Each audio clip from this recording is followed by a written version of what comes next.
Please take a seat.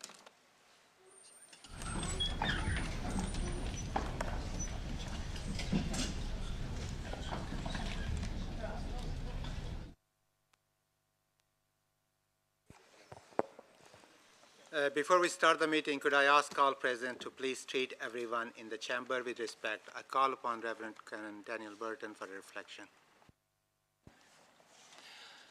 Last month I was reflecting on Ramadan and Easter, Ramadan and Lent rather, months of self-denial for spiritual benefit. March ended with the celebration of Eid for Muslims, and this month includes many religious festivals, including Easter. The Christian Church is anxious that its followers do not rush to the joy of Easter Sunday without first giving time to reflect on the betrayal, punishment, and death of Jesus Christ. As a popular prayer says, Jesus went not up to joy, but first he suffered pain and entered not into glory before he was crucified. Balancing the sad news of Holy Week with the happy news of Easter can be quite a challenge, not least this year when a late Easter means that all of our local schools have already celebrated Easter. And I have shared Easter joy with over 2,000, maybe 3,000 young people at St Hilda's, Holy Cross, Brian Clark and Bluecoat, 4 local schools of which we can rightly be proud. Next week, Christians will be back on the way of the cross, the Via Dolorosa, finding meaning and purpose in the suffering of our Saviour. When we look at the state of our world, we may come to the conclusion that for many of our fellow men and women, betrayal, punishment and death are far more resonant than Easter joy. But having walked with Jesus on the way of the cross, Christians are not allowed to linger at the scene of crucifixion. We are compelled to move on to Easter Sunday and contemplate also the meaning of the empty grave. Whatever it means, it is probably not best summed up in bunny rabbits and chocolate. So what is the core of the Easter message? It is better summed up in the word hope. For Christians, Easter Sunday is the rebirth of hope. Hope that love is stronger than hate, good is stronger than evil, light is stronger than darkness, and life is stronger than death. Hope that our lives mean something. Here is a message that we can all grasp, whether or not we are Christians or indeed people of faith. This broken world definitely needs hope, from the shattered streets of Gaza to the bombed-out cities of Ukraine and many other places across the globe. Hope is in short supply. Yet without hope, life is not worth living, and human beings at our best have astonishing reserves of hope. We can be agents of hope in the communities we serve. When we solve a problem that was overwhelming a constituent, when we connect someone with the services that they need to thrive, when we resource programs that foster good community relations, and when we nurture partnerships that bridge the divides of gender, generation, race and religion, then in these and in many other subtle but significant ways, we nurture hope and we glimpse the unique vision of a town that is more than the sum of its parts. I wish you all a happy and hopeful Easter. Thank you very much. May I remind elected members and members of the public that the meeting will be streamed live on the Council's website and also the Oldham Community Radio, and the recording will be available after the meeting. The Council has a commitment to conduct its full Council business in an environment that is welcoming, secure and safe for the elected members, employees, members of Youth Council and members of the public. It's important that meetings are conducted in a safe and fair manner. All persons present at meetings should be treated with courtesy and respect. This includes everyone present within the chamber. Behaviors, language, and actions that impact on safety, cause disruption, and adjournment to the course of the business at meetings are not acceptable. Members of the public are therefore asked to observe the public meeting protocol, copies of which are available on some seats as well as on the Council's website. Elected members are reminded to observe the members' code of conduct and which provides details of expected principle of behaviors. Thank you. Item 1, apologies. I have received apologies for absence from Councillor Hurley, Mushtaq, Councillor Wilkinson. Any other apologies?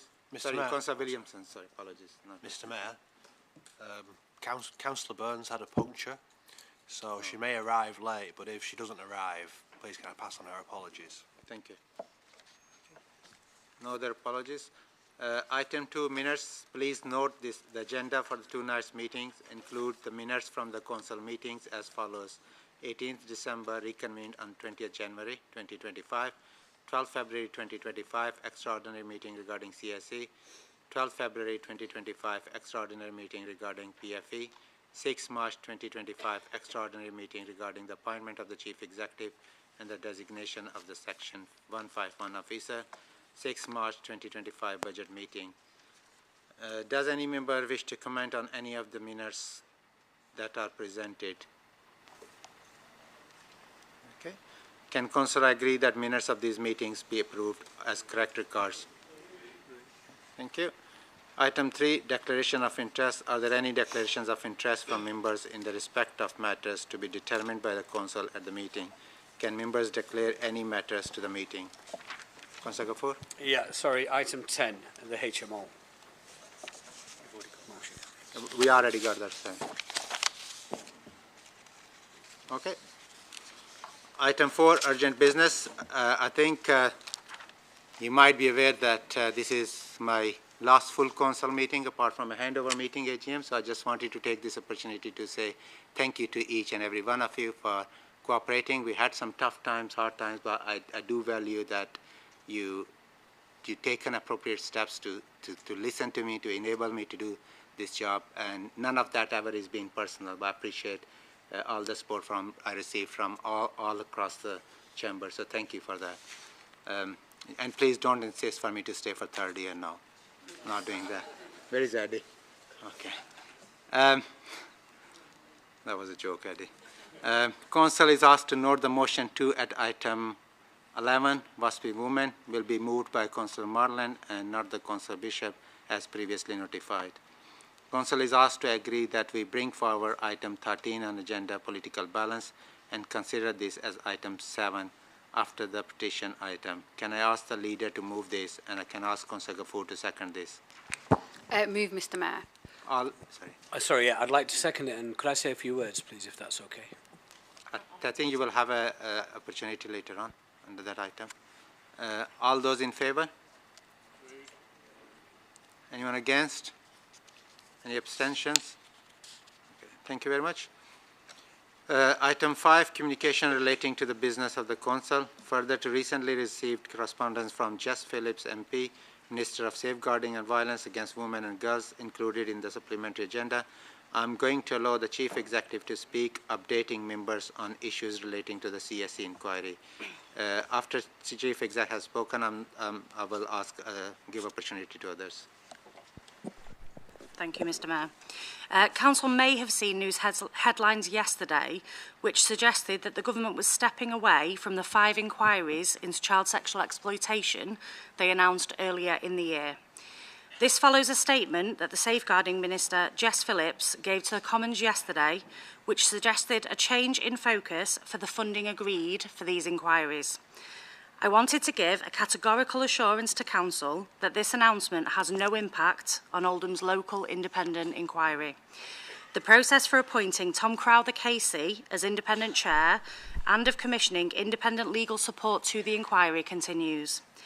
I understand the concern that this coverage around the government statement will have caused to our survivor community, which is why I wanted to update Council to provide this assurance. We have also provided this reassurance directly to our survivors.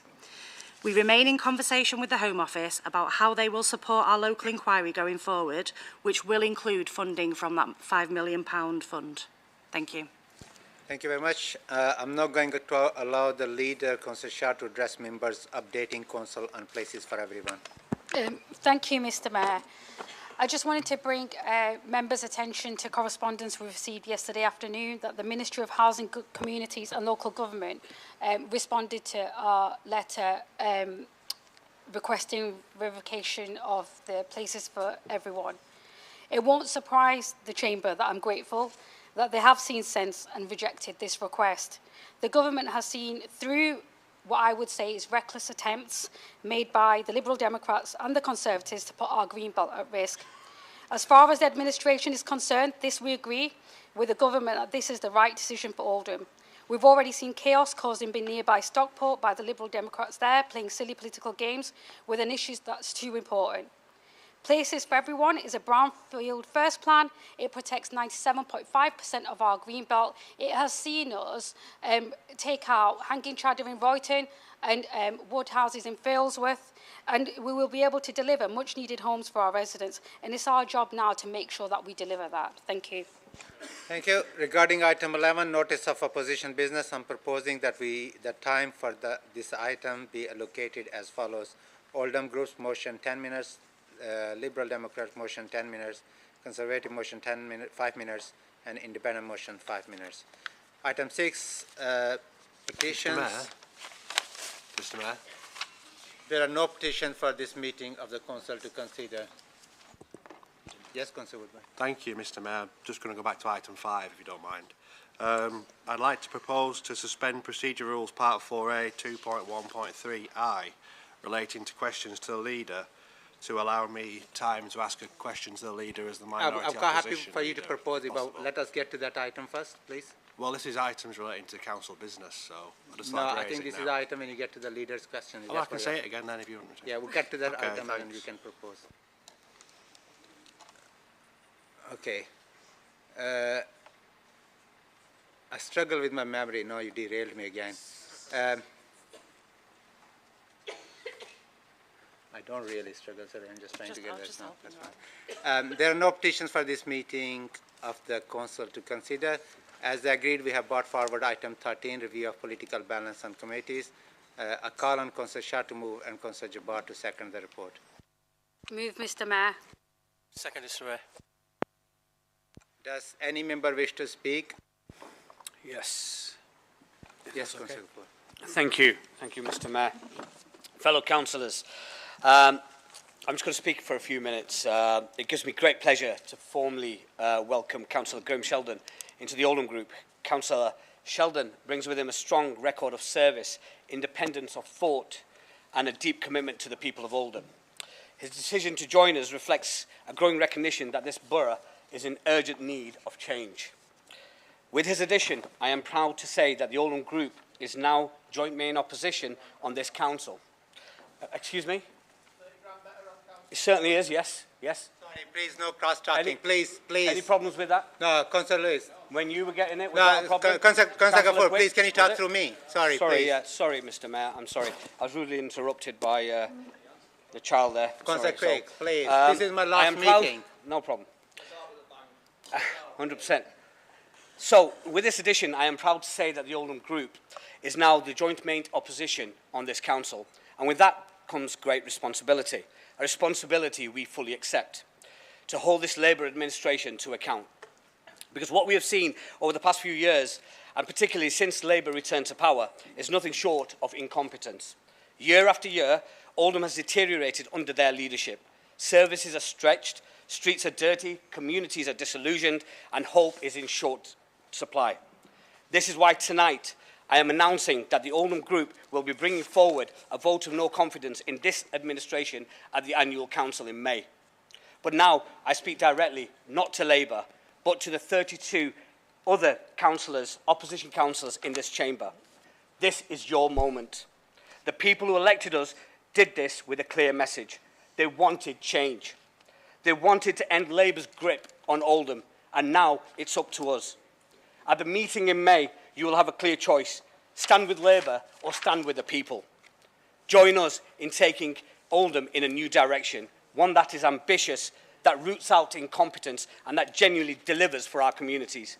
But let me be clear, if you choose to stay away, to vote against the no confidence motion, or even to abstain, then your residents will know exactly where you stand. And I believe, come the next election, they will deliver their own verdict. Even if it means that I will stand alone here and vote against this Labour administration, that's what I have been voted in to do. Let us unite, let us lead, let us give Oldham the future it deserves. Thank you for giving me the time. Thank you, Councillor Kapoor. Okay, does Council agree the recommendation detailed in the report? Okay, item 7, Youth Council. A call upon Youth Council to present their motion to Council.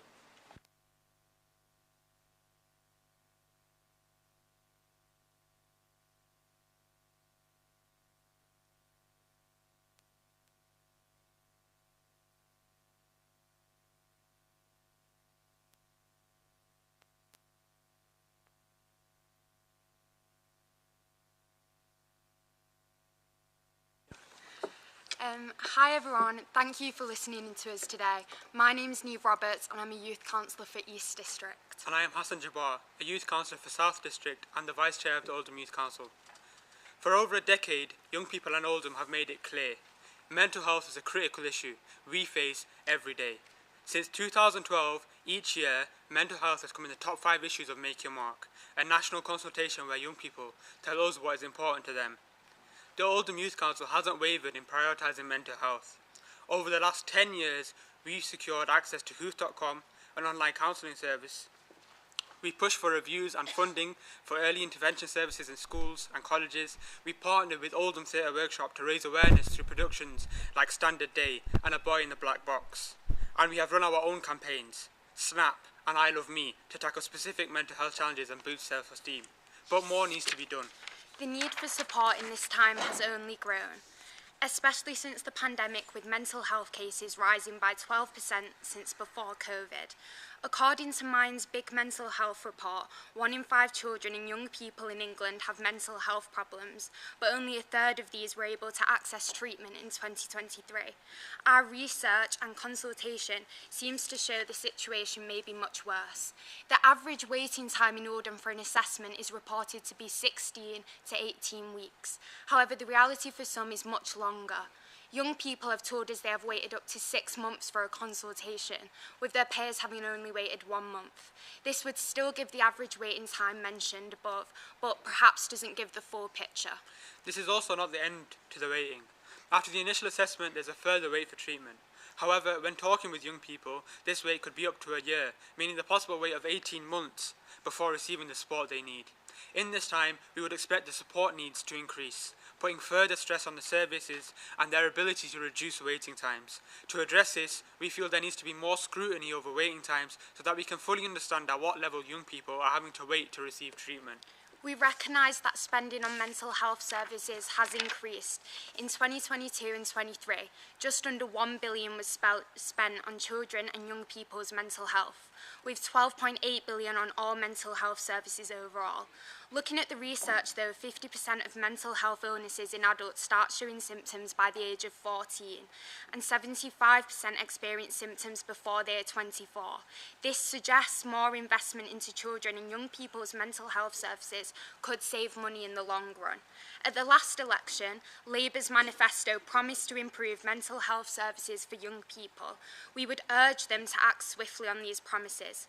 Labour's manifesto pledged investment in frontline services, adding 8,500 mental health professionals and creating Young Futures hubs with open access support. We need to see these actions become reality. On top of these promises, we would also like the government to look at the funding and resources given to the trusted adults outside of their family, that most young people have access to, their teachers and other school staff. When speaking to young people, they don't feel the support available in school is enough. Often mental health support is provided by the school nurse, but this could be someone who has other roles in school, such as a librarian. These people are often not available during break and lunch times, as they have other roles, and teachers are often loath to send during class times because they feel young people use it as an excuse to get out of class. Qualified counsellor support is offered in school, but to access this you need to have parents' permission. And what you talk about in session is putting a report and sent to parents. This can often put young people off getting the support they need. We know that schools and professionals, such as those that work for this council, have put immense efforts to get over 500 teachers in Oldham mental health first aid trained. While we do think this will help, there needs to be more support for these teachers on how to work with young people, not just recognise the signs of poor mental health. Better training for all teachers as part of their mental health training needs to happen. Young people would also like to see specific staff in schools to support them. Not necessarily teaching staff or medically trained staff, but people such as guidance counsellors, chaplains or youth workers with training to work with young people around a holistic approach to their support. Therefore, we propose that Council resolves to complete an overview and scrutiny of mental health services waiting times, including CAMS, and ask the Chief Executive to write to the Prime Minister and Secretary of State for Health to request an increase to children and young people's mental health services spending, without reduction in spending on adult mental health.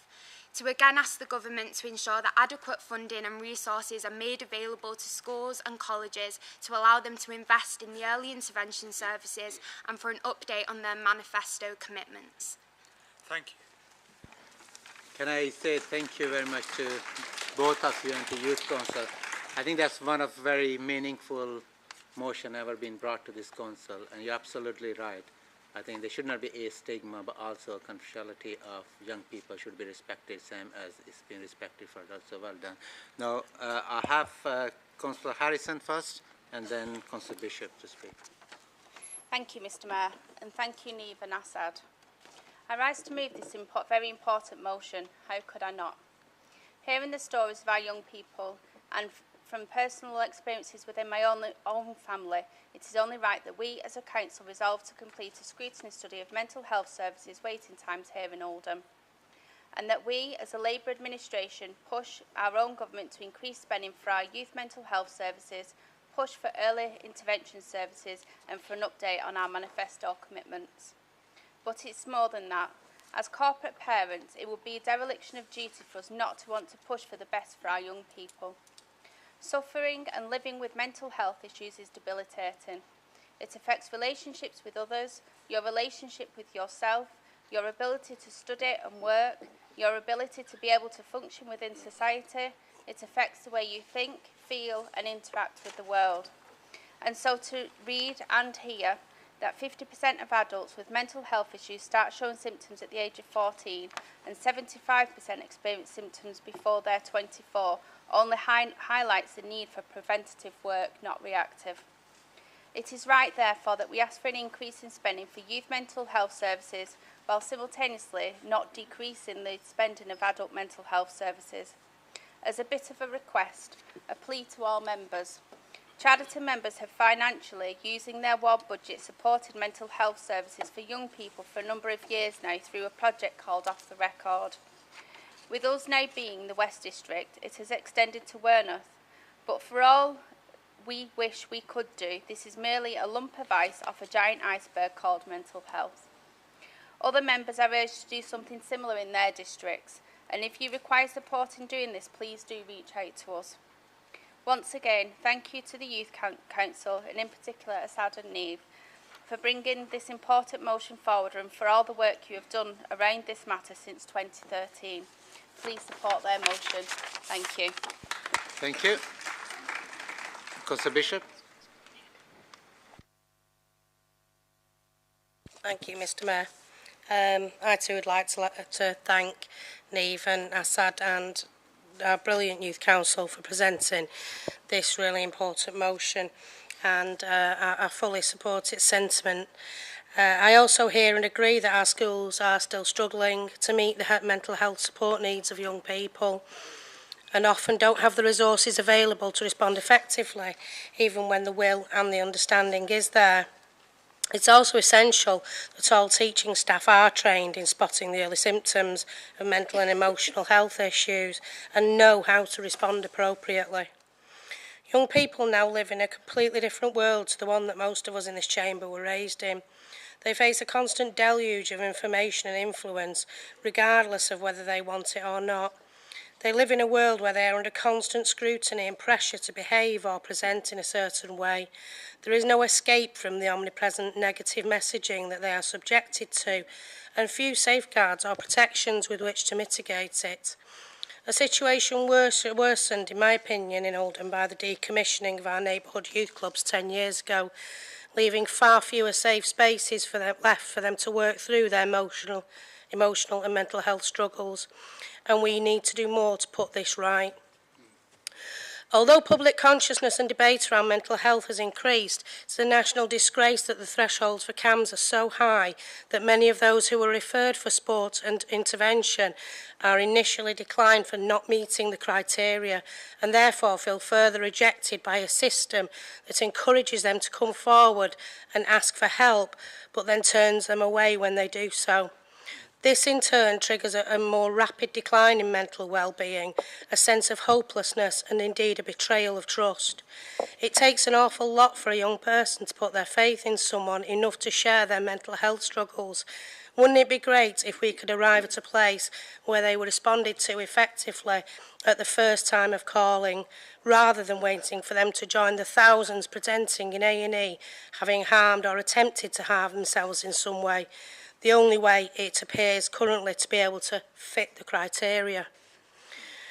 We need waiting times brought down to an absolute minimum, and we need to focus on responding appropriately to those who ask for help in a timely manner at the first point of asking. It is right that we ask the government to make good on their manifesto promises and deliver a future fit for all of our young people, and I hope they hear and respond to your request. Thank you very much. Any other member wishes to speak? No? Okay. So, does Council agree the motion? Thank you very much. Thank you, Neve. Thank you, Saad. Well done.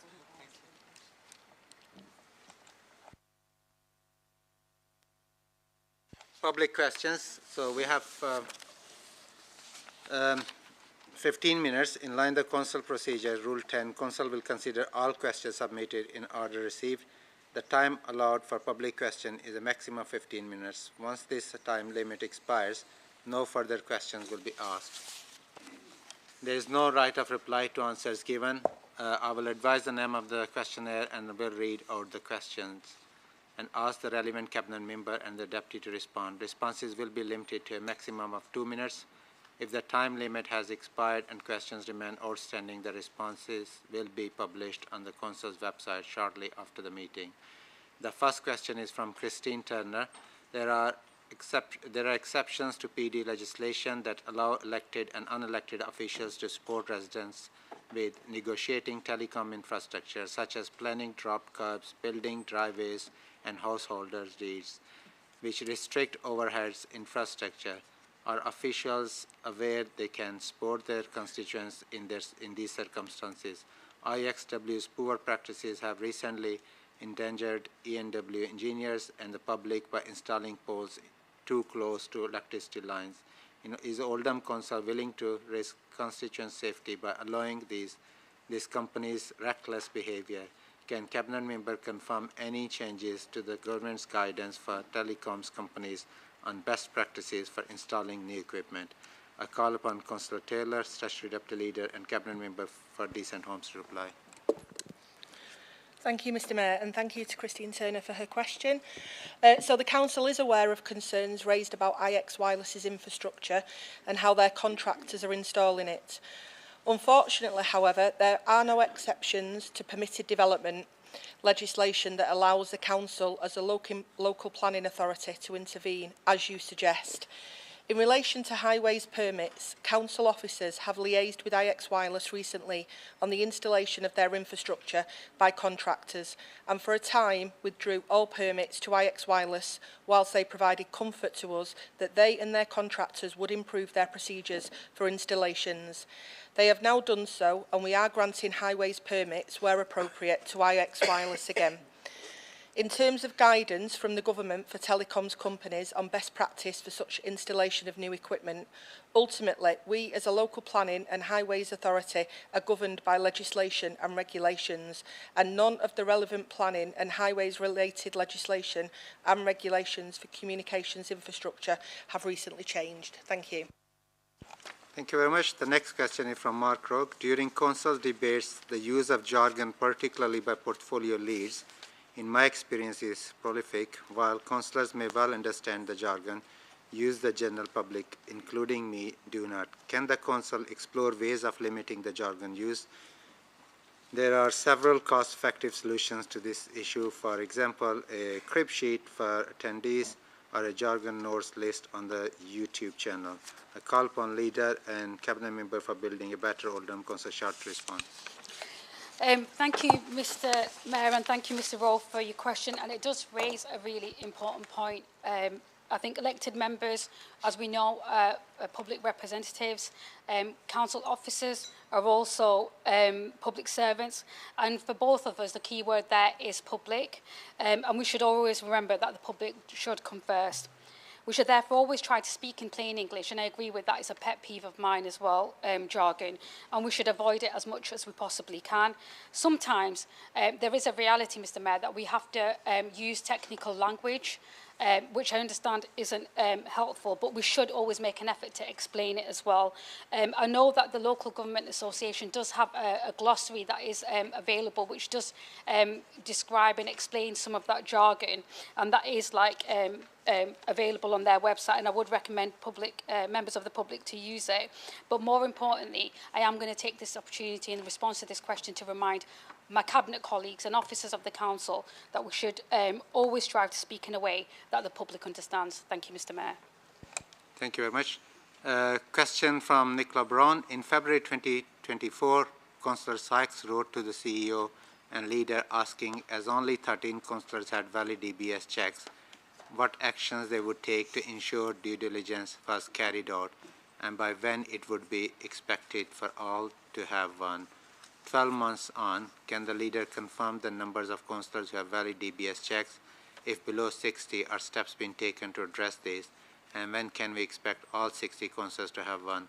Should any councillor fail to DBS check, will this information be shared and will they be removed from office? I call upon Councillor Jabbar, the Deputy Leader and Cabinet Member for Value for Money and Sustainability to respond. Thank you, Mr. Mayor, and thanks to Nicola for this really important question.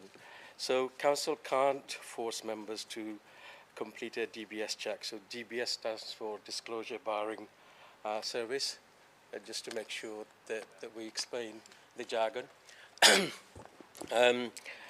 We do actually encourage everyone to do it, and it also means that if a member doesn't complete a DBS check, then we can't remove them from the office. But what's become very clear, Mr. Mayor, there are some issues that we're trying to look at, and as a result of that, officers are now working on a new policy to make sure that actually everyone complies with this. So in the near future, there will be a report coming to Cabinet, and then subsequently it will come to the Council for approval. The new policy will mean that it's going to go above the recommendation of the independent review carried out by Simon Bailey to ensure that we operate the highest standards and the public can have confidence in political representative. We will encourage the group leaders for their support and take the policy to Standard Committee to make a recommendation to Council. We will look at practical ways that we can support councillors apply for DBS checks and make the process easier. And just for clarification, Mr. Mayor, all Labour councillors actually have completed their DBS checks. Thank you. Sorry, probably it's not my job to say this, but I was just going to ask you, is it possible for you to consider that on websites where you have councillor names, we at least as council declare that DBS is done, not done, because that puts public on safety, so they can take appropriate decision? Would you consider that when you formulating new policy? You don't have to say no. But. No, I'm happy to respond, Mr. Mayor, because especially if your last meeting, I just want to make sure I give you a complete answer. That could be a good present for me. Yes, absolutely. So absolutely, leaders kindly agreed to your request, and there's no reason why we can't do that. Thank you. Question from Shadab Kumar. I have seen publicity about Tommyfield Market traders moving soon to their new homes in the Spindles. Could the leader of the council clarify when this is taking place and what range of market stalls will be trading from the new venue? Thanks, Mr. Mayor. Call on Councillor Shah to respond. Thank you. I assumed it was me, given it's my portfolio. But thank you, Mr. Mayor, for allowing me to respond to this question, and also to Shadab for asking this question. We are currently in the process of planning that move with stall holders, but we haven't got a final date yet, because that is going to depend on some of the fit-outs that are still being confirmed and agreed. We expect the actual move to be sometime during the summer. We will jointly agree that with the traders themselves, and then formalise an opening date.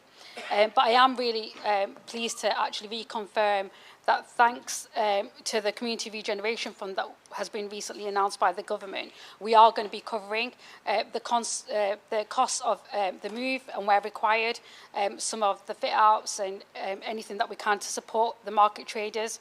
And the market will include over 50 businesses that are currently already on the Tommyfield market site, with others that aren't going to move from there will be moving into other units in Spindles and other areas of the town centre.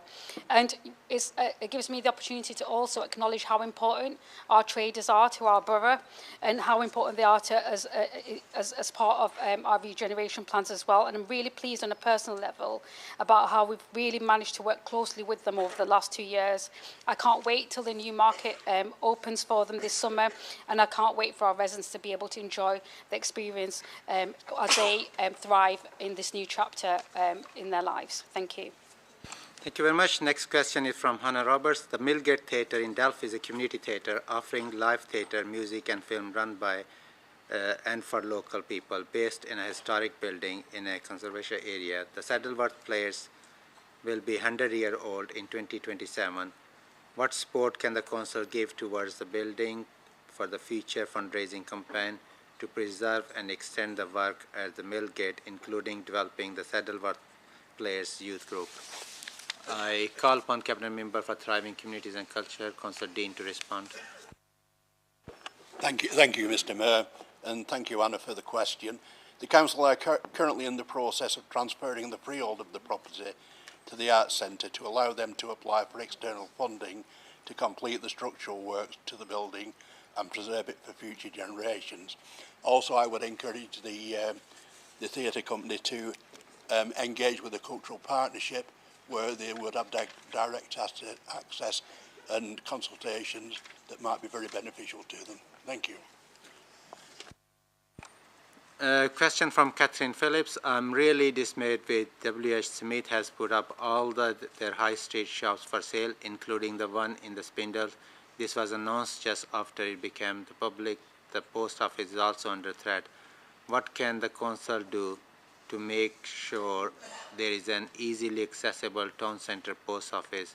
Is it possible for a Crown post office to be reopened? I call upon the Leader of Council and Cabinet Member for Building a Better Oldham, Councillor Shaw, to respond. Thank you, Mr. Mayor, and thanks to Catherine Phillips for her question. I was also really disappointed to see that W.H. Smith had decided to close their Oldham shop. It's unfortunate that another big high street brand has taken the decision to step away from town centres, but we've already had several inquiries about the future use of the space, and I'm hopeful that we'll attract a retailer that Oldhamers want to shop at, and conversations around those are already ongoing. Turning to the matter of the town centre post office, the post office have been working towards appointing a new postmaster for the town centre since W.H. Smith announced their decision to close their store in Spindles. They're also following their usual application process for the new opportunity, but I have been told and informed that is a really lengthy process, something that we don't have any control over. Applicants are required to submit a business plan which includes details of the premises in which they operate or plan to operate.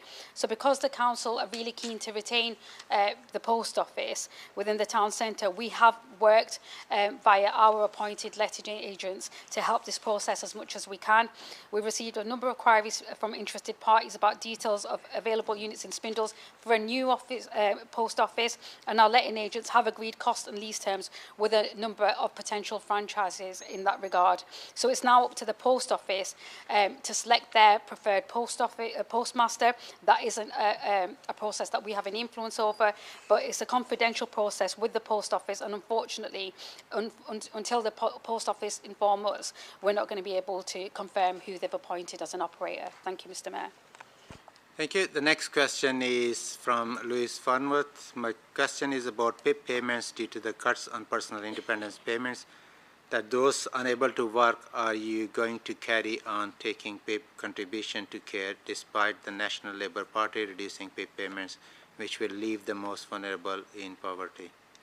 I call upon Cabinet Member for Adults, Health and Wellbeing, Councillor Barbara Brownish, to respond. Thank you, Mr Mayor. Thank you, Mr Farnworth, for your question.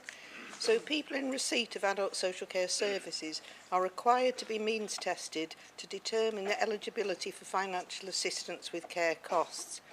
Through the financial assessment process, people are asked about their earnings, including pensions and benefits, so that their individual financial situation can be calculated. As a result of the recent announcement and changes to the PIP payments, it is likely that people in receipt of this benefit will need to be reassessed as a result of their income changing. As per the legislation we're operating within, we have a duty to continue to financially assess people and the income they are in receipt of, which is a consistent and fair approach. But we also need to remember this is a change that's being processed through a green paper, and as such there will be opportunities for consultations to take place. Thank you, Mr Mayor. Thank you very much. The next question is from Mark Roy. During the recent council meeting, Councillor Shuttleworth raised an important point on housing development.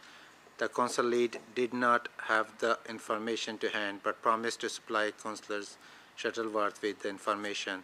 How will the answer to that question be conveyed to the residents and voters for Oldham? I call upon Deputy Leader and Cabinet Member for Decent Homes, Councillor Taylor, to respond, please. Thank you, Mr Mayor, and thank you for your question, Mr Rowe. It's a very valid one, actually. So the Council recently published its annual monitoring report, which includes data on planning applications and housing permissions, such as that asked about by Councillor Shuttleworth. Ordinarily, questions we receive advance notice of are published on the Council's website after the Council meeting. However, in this case, there was an honest mistake made in the proceedings, even though Councillor Shuttleworth had given notice of his question in advance. In relation to Councillor Shuttleworth's specific questions, he asked, firstly, within the last 5 years, how many house building applications have been granted? I can confirm that over the past 5 years, between 2019 and 2024, a total of 420 applications for 3,854 homes have been granted. His second question, in which districts have such applications been submitted and for how many properties?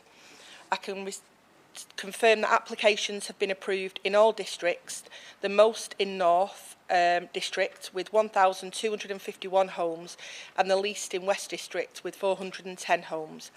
His third question was how many approved developments have yet to see a spade in the ground, and the response to that is 73% of the homes granted permission have either been completed or are under construction, leaving only 27% of the homes granted permission on sites where we are yet to see a spade in the ground.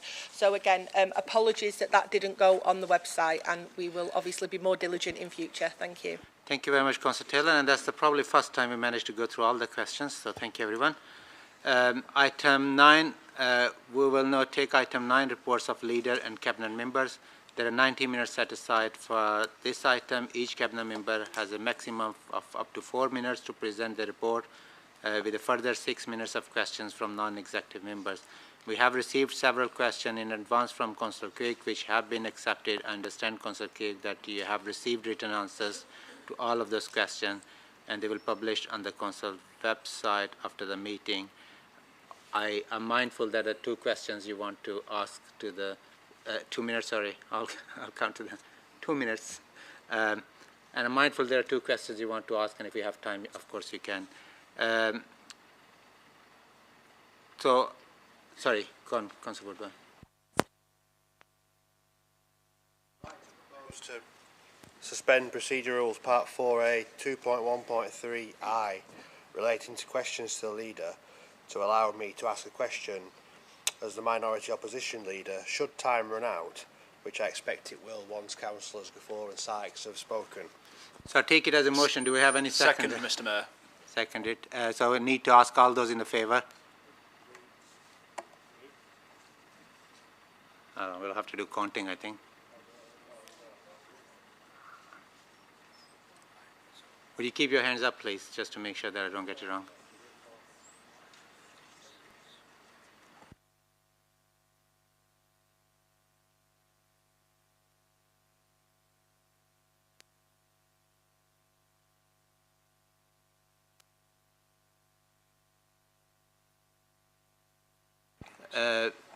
Any against?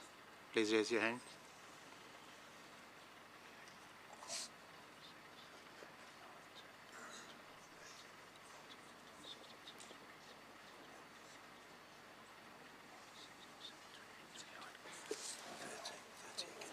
So against 30, sorry, you lost your motion.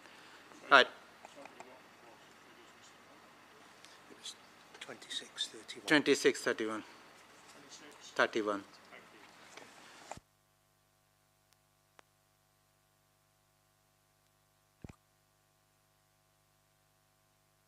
Better Oldham to present her report, including the minutes of the range of meetings as listed in the council agenda and urgent decisions made during 2024-25. Thank you, Mr. Mayor. So I want to take a moment to highlight something that's just a paragraph in the report, but carries tremendous significance. Last week, Mr. Mayor, the Chief Executive and I had the privilege of representing the Council and making our case for being named the most improved council at the Local Government Chronicle Awards. This recognition alone speaks volumes about the extraordinary strides we've made over the past few years, and I know colleagues in this chamber will join me in celebrating the improvement of the vital services that the residents of Oldham rely on. When we look at the progress we've made, we can proudly say we're the fastest improving council in the country when it comes to our children's services Ofsted inspection. The work we've done here is remarkable, it truly is, Mr. Mayor. And just as important, we've halved the number of agency staff in our children's social care teams, creating a more stable environment for our children and for our families. We know we can't do this alone, which is why we've partnered with our schools to elevate the education across the borough. Today, 85% of our schools, primary and secondary schools, are rated good or outstanding. And we're not stopping there. Our goal is simple. Every child deserves to go to a school that is at least good, and we're going to make that happen. On that note, we've recently received praise from the Children's Commissioner for England for our trailblazing work to improve attendance and reduce persistent absence. We know that children thrive when they're in the classroom, and we're doing everything we can to make sure they are learning and that they're growing. And for that, I want to thank Matt Bulmer, our Director of Education, Councillor Mohan Ali, for all the work they've put into that. Our family hubs have always also been a huge success. 98% of first-time attendees said that they would return, and that's just incredible. I'm genuinely optimistic that these hubs will transform the way we deliver services, making it easier for families to access the support that they need right on their doorstep. We've also made huge strides in SEND services. In just the last year, the waiting times for speech and language therapy have been cut in half, and that's no small feat, especially when many councils across the country are struggling to meet the rising demand for SEND services. As chair of the LGA's Children and Young People Board, I can tell you this progress is nothing short of extraordinary. In public health, we're seeing positive results too. Our social prescribing service has supported over 1,300 residents since November, and 75% of them have reported a positive impact on their well-being. And we can all be incredibly proud of the fact that the number of pregnant smokers in Oldham has halved. This will make a real difference in the lives of mothers and their children. And when we talk about regeneration, it's not just about new buildings, it's about people. Our investments are focused on improving lives, from economic opportunities to health and well-being. Over the past few years, we've secured more than £170 million in external investment, and we won't stop there. We're committed to creating jobs and driving prosperity for Oldhamers. Our latest success, the £20 million of the Community Regeneration Fund, is a game changer. The money will go towards projects across the borough that will directly benefit everyone in Oldham. And personally, I'm really excited about the Sports Town initiative. I truly believe this investment has the potential to be the springboard for something really special here in Oldham. We're seeing tangible improvements in our town centre. Footfall has increased by 1,000 people a day, a clear sign that our efforts to make the town centre a place of pride and economic growth are working. Oldhamers are business-minded by nature, and we're seeing a 15% increase in the number of new businesses being registered here. That's why we created the Hive and Spindles, a space where new businesses can collaborate and grow, and already we're seeing the fruits of this work with the launch of the Oldham Trading Platform. Our Town Centre Master Plan in partnership with Muse is part of this regeneration. Together we're going to deliver 2,000 homes and create a town centre park that will breathe new life into the heart of Oldham. We're also committed to sustainability. Thanks to Councillor Jabbar and our Green New Deal, we've reduced the Council's carbon dioxide emissions by 25% in the last 5 years. And last year, we were the 4th most improved council in the country for recycling, and the number of electric vehicle charging points across the borough has tripled. But it's not just about the town centre. We've delivered 2,500 new homes across the borough in the last 4 years alone, with plans for 12,000 more over the next 15 years. This is about building communities where people want to live, work and invest. In what has been one of the most challenging years financially, we've managed to set a budget without dipping into reserves. This is no small achievement, especially when local councils up and down the country are facing financial struggles. But despite these challenges, we're still moving forward, and we're doing it without compromising the services that our residents rely on. We've protected essential services from the Household Support Fund to free holiday activities for children, and we've kept our commitment to those most in need. And lastly, I want to highlight how important it is that our staff feel connected to this journey.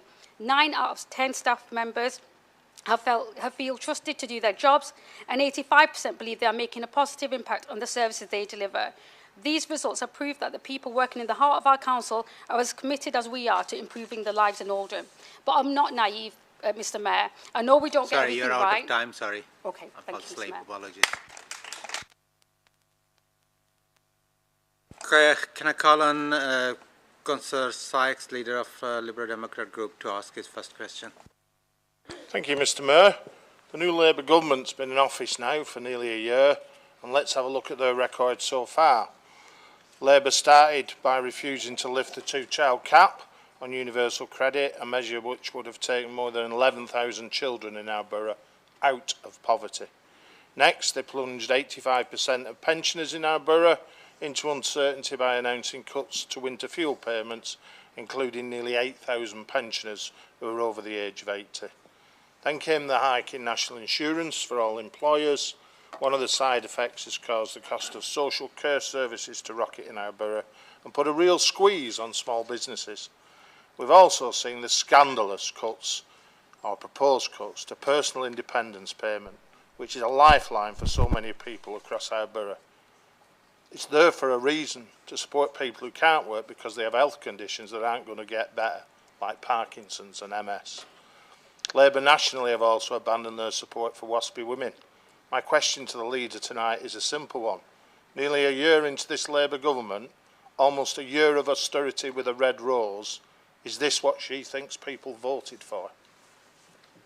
Councillor Shah? The question's always simple from the leader of the opposition, but it's always a challenge to actually get to it.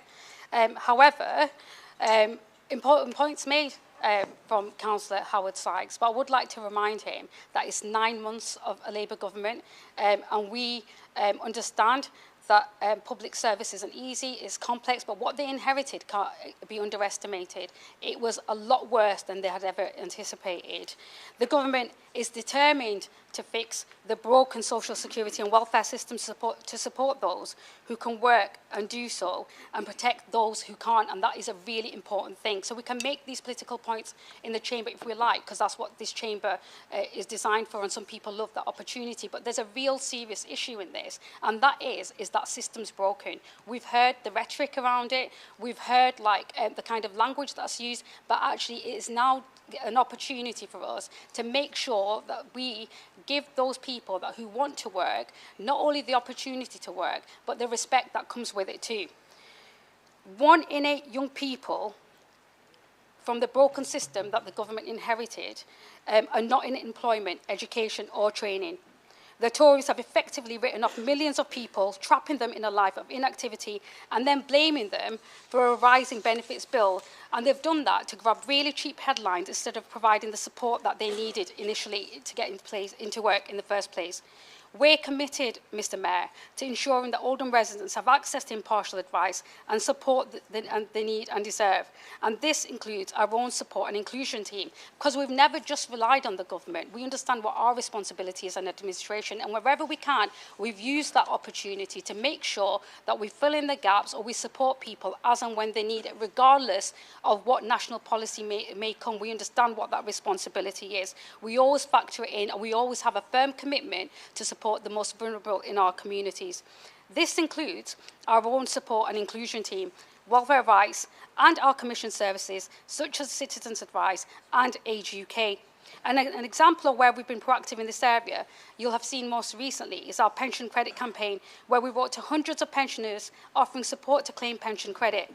And to date, this campaign has brought in an additional £250,000 per year, that money that wouldn't have otherwise been paid to Oldham local people. We will always maximise on those opportunities. We will always protect the most vulnerable, and we will also do what we have to do proactively to mitigate any risks or any kind of pressures on them. Thank you, Councillor Shah. Councillor Sykes, your second question. Thank you, Mr Mayor. We heard a version of the all being rosy in the garden earlier on, and I'd like to, my second question is slightly would like to paint a slightly different picture. The most common issues that fill our inboxes on this side are to do with potholes, overgrown footpaths, blocked drains, or the state of our local parks and green spaces. These are the basics, and if my inbox is anything to go off, Oldham Council is dreadful at getting the basics right. In July 23, you voted down a Liberal Democrat motion which aims to improve frontline services through some cross-party working, something you always ask for, but actually never, ever, ever, ever, ever take up. In fact, for many years now, Oldham Labour have consistently voted against things put forward by myself and Liberal Democrat colleagues to invest more in roads, footpaths, parks and green spaces. We're still Labour have cut environmental services staff, which will mean the basics will get worse, not better, across the borough. It's certainly true when it comes to the state of our gullies and pavements. For months now, the Council's fleet of 6 small sweepers has been consistently breaking down, and on some days there have been no functioning sweeper at all. I understand there might be some light on the horizon, but why have we waited for our fleet to be clapped out and broke before we start to replace it?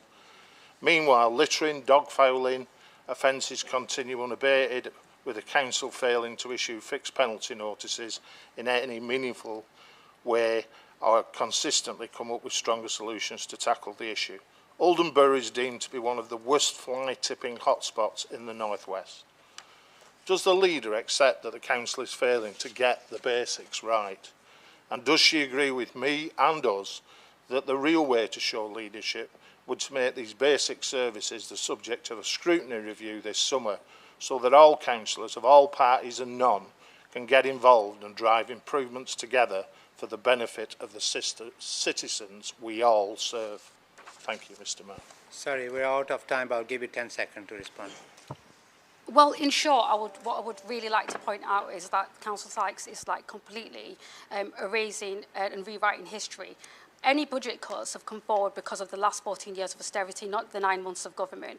And the reality is, the reason why we brought down his motions is he talks about getting the basic service right when he can't even extend basic courtesy to our staff, not just environment services, but across the organisation. They do a tremendously difficult job in difficult circumstances, and they do it with pride. And I have to resent the continuous attack on our employees that they bring to this chamber. And May I request you to publish the answer? Yeah, can I do? Yeah, thank you. Thank you. Thank you. Can I sorry, Mr Mayor, is it appropriate that somebody can say I'm discourteous to council staff? You'd pull other people in this chamber for using that sort of language. Well, do you want to respond to why you use such words? Well, yeah, if you're saying that this council always gets the basics wrong and then that is disrespectful to the staff. That's what the motions always have. Thank you very much. And if you still don't agree, you should take her to Standards Board, is called. Yeah, thank you. I will I will now invite the cabinet members to present their reports. Again, please, could I remind cabinet members that they have maximum of 4 minutes to present, and apologies, I missed it in the last one. And they have a maximum of 4 minutes to present and their reports and 6 minutes for non-executive members' questions. Councillor Taylor, Deputy Leader and Decent Homes Portfolio. Thank you, Mr Mayor. I just want to start off by picking up on Places for Everyone. As the leader explained earlier, after writing to the government in February, as this council agreed to make the request of the Secretary of State to revoke Places for Everyone as it relates to Oldham, we received a reply yesterday from Matthew Pennycook MP, Minister of State for Housing and Planning. To reiterate what the leader said earlier, the council's request was unequivocally rejected. The letter from the government reiterates its clear commitment to the plan-led system because of the stability and certainty that local plans provide. The government wants to see universal local plan coverage as quickly as possible. Revoking a sound and robust adopted plan like Places for Everyone is clearly counterintuitive to those aims, as Oldham would be left with no up-to-date plan to make planning decisions based upon. Mr Pennycutt was clear that authorities that fail to maintain an up-to-date plan are failing their communities, and the government are prepared to use their powers of intervention where a local authority does not fulfil their statutory duties to have an up-to-date local plan. As a result, council officers will now focus their attention on preparing our Part 2 local plan for Oldham to sit alongside Places for Everyone, for which Cabinet approved an updated timetable in March. In other positive news, I want to report that the number of residents and families that are placed in temporary accommodation is continuing to reduce.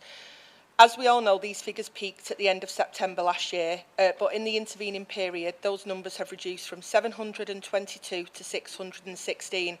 And while I absolutely recognise that 616 people in temporary accommodation is still too many, as I explained at Budget Council, we are investing £3 million to support a mitigation and prevention approach. This will benefit families placed in TA for a number of reasons. Firstly, it will provide us with more options to keep those families in borough, and we know how important that is for the children of these families who often are not able to get to school for that reason. But it will also help to ensure that families do not have to stay in temporary accommodation for any longer than absolutely necessary. Our housing service redesign is now nearing completion, and it is now more important than ever to focus on prevention moving upstream in order to become a more proactive service. It is an administration priority to invest in this service to ensure it is proactive and not reactive, and to break the cycle of crisis management that has come on the back of the national housing crisis. In an effort to become more efficient and effective and to reduce costs to the council, the team have also been working on a number of mitigations and reviews to maximise opportunity and benefit. A historic review of housing benefit claims has yielded over £1 million, which will help to offset the cost of temporary accommodation. And although we are moving in the right direction on the homelessness agenda, sadly we know that numbers on the housing register are continuing to increase, with many families still waiting to obtain social housing. We are increasing the number of social houses with our new build programme, but obviously this doesn't happen overnight. In the meantime, therefore, we are continuing to work with our social landlords, as we no longer own these properties, so via our housing partnership to look at how we can create a more flexible approach to the housing allocation system. But what I really want to finish by saying is that I do appreciate that members across the chamber are regularly helping to support residents who are looking for more suitable accommodation. But I do want to issue a plea this evening. If you are dealing with residents who need additional assistance or have concerns about the state of the property they are living in, can you please bring this to the attention of the housing team or the housing standards team? What I'm actually seeing is more and more posts on social media about individual situations where they've not been brought to the attention of the team. Thank you, I just want to make that point because I think it is quite important. Thank you, Mr Mayor. Right, I got Councillor Woodvine first. Thank you, Mr Mayor. Councillor Shah circulated a letter to group leaders, which she received from the Minister of State for Housing and Planning, rejecting Oldham's request to revoke Places for Everyone. In the letter, the Minister states the Council may wish to provide further reasons and justification for the revocation. This is a result of the fact that Councillor Shah and the CEO did not represent the wishes of full Council and did not provide any justification whatsoever in the letter they co-signed and which was sent to the Deputy Prime Minister. Does the Cabinet member agree that Councillor Shah has undermined the majority of elected members in this chamber and has done a disservice to the people of Oldham who do not support this master plan, simply to further her own political ends, and please, Mr Burnham. Thank you. Sorry, Councillor Taylor, can I just clarify something? So I'm not seeing the correspondence. Did you send something different than what was on the motion? No. Okay, can you just answer this? So, no, I absolutely reject everything that's just been said. So this council has taken the best of legal advice that has been, and that found that there was no justification whatsoever for withdrawing from places for everyone. The government has reaffirmed this position in the letter. Clearly, if there was a justification, the opposition members would have provided it, but despite being repeatedly asked to do so, they haven't, which reinforces the truth of what this is, political games. Thank you. Councillor Akhtar. Thank you, Mr Mayor. Elaine, Councillor Taylor, thank you for informing us that £3 million is being proposed to look at the housing issue that we've got across the borough. At the last council meeting, there was commitment given to cross-party involvement on this issue, and is that commitment still on the table? I got loads of questions, please. Can we have a very brief answer? Sorry, I need further clarification. Sorry, in what respect was cross-party working? In terms of looking at the housing crisis that we've got across the borough, and there was a commitment given that we will look at this as a cross-party and other members will be involved from opposition parties. There's an amendment. Is there any chance that we can pick it offline? Because I'm mindful that many people want to ask questions. Yeah, I'm happy to pick this up outside, but yeah, more than happy. Yeah, absolutely. Councillor. Thank you, Mr Mayor. I'll be brief. Only a few weeks ago, I raised a question with Councillor Taylor regarding the site of the old Oddies Bar and Middleton Road in Royton, which will be converted to a hotel. News now that the former Church Inn building directly opposite has also been approved for conversion into a hotel. While she thinks about the council's attempt to create a golden mile in Royton, can I ask her exactly the same question? Did she or anybody in this council have any discussions or any knowledge of plans to use either of the now 2 hotels a short distance from St Paul's Primary School for housing asylum seekers either before or after the change of use was granted? Thank you, Mr Mayor. Councillor Taylor. Thank you, Mr Mayor. And thank you to Councillor Arnott for the question. So we did have a brief chat actually over the weekend about this, where I said that obviously I'm not always fully briefed on every application that comes in at the earliest possible stage. And the reason for that, I explained. I don't have any advance notification, and I did explain this when I spoke to you last time. I still don't know about the first issue that you raised. I still don't think that has come in as a planning application, although I know that you are anticipating it too. I'm happy to take this offline. I have already offered to set a meeting up with you next week to discuss other issues, and I'm happy to add that to those meetings as well. Thank you. Councillor Hamdani. Thank you, Mr Mayor. So, Housing Act 2004 clarifies the definition of a house in multiple occupation, HMO. This is separate to whether it's counted as planning or licensing as an HMO. There are 3 tests that can be carried out to see if a building is an HMO. Standard test for HMOs, the self-contained flat test, the converted building tests. Could you tell me how many buildings has Oldham Council defined as an HMO by year, excluding those which are defined as such by licensing or by planning since 2020? Thank you. Councillor Taylor. So I don't have those figures to hand, as I'm sure you'll appreciate, but what I will endeavour to do is I will get them and include them in my right of response to your amendment, because I don't have those to hand. Apologies if you've submitted that, but I haven't seen the question. Sorry, thank you. Councillor Nasheen. Thank you, Mr Mayor. The Labour government removed the need for Secretary of State approval of wider selective licensing schemes last December. What plans does the Council have to use the new freedom to improve private sector standards across the borough? Thank you. Councillor Taylor. Councillor Nasheen. Having secured additional funding from the Greater Manchester Combined Authority, Oldham Council is looking to expand the selective licensing scheme in conjunction with the Greater Manchester Mayor. In order to ensure guidance is followed and the scheme is correctly applied, a research exercise has been commissioned to determine the extent of the areas that will fall within a selective licensing scheme. We anticipate that this exercise will be completed later this year, and in accordance with the guidance, the scheme will come into effect in early 2026.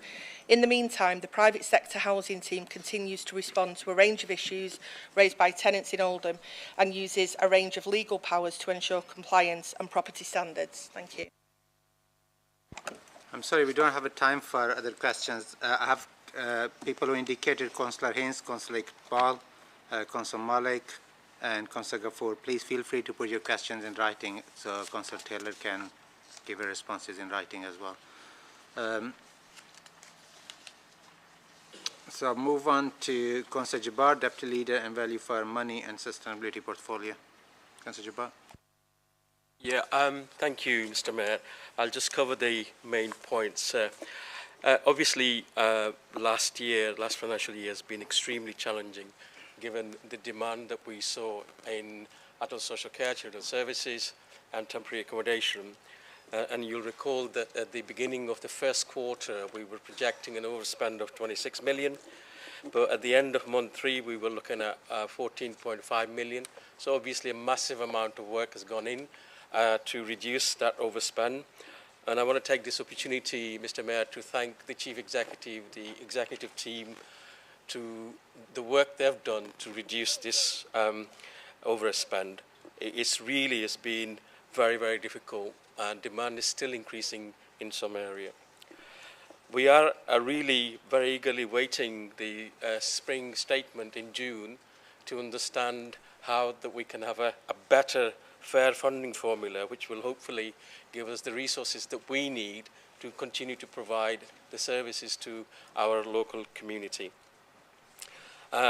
Obviously, council like Oldham would benefit from a fair funding formula. The reason being is that our council tax base is very low, but our needs are quite high. So a fair funding formula would recognise the council tax base, but also recognise the deprivation that we have in our borough and give us funding accordingly. So we're really looking forward to that. I mean, clearly, the 26-27 budget remains an extremely challenging situation to create a balanced budget, but we're very pleased that we were able to set out a balanced budget for this financial year, 25-26. In terms of revenues benefit, Mr. Mayor, work is going on to expand GovTech, which is a software which uses technology to automize most of the back office functions and therefore make the service efficient and release human resources to do some of the other stuff, and we're very grateful for that. In terms of the collection rate projected for last financial year, we're hoping that our collection rate for council tax will be above 94% and for business rate will be above 95%. I'm very pleased to say that the annual billing was completed without any incident at all, and all the council tax bill and the business rates were sent out on time. In respect of digital inclusion, Mr. Mayor, we're working with a number of partners, including Inclusive Byte, to make sure that we eradicate the deficit that we've got in digital exclusion. We hope that we've got some funding from Greater Manchester. We hope that using that funding, we'll be able to set hubs in neighbourhoods where people can go and access services. And I'm really encouraged by some of the work that's been done. We had a workshop back in January, and it was attended by a lot of key partners who have taken this extremely seriously. I'm delighted to welcome Heather Moores as the Assistant Director for Governance. Welcome, Heather. She used to work here before, but now she's come as Head of Governance, and I'm sure we'll all want to wish her the best of luck in her new post. In relation to some of the green stuff that the leader touched on in her report, Wrigley had our ground-mounted solar farm.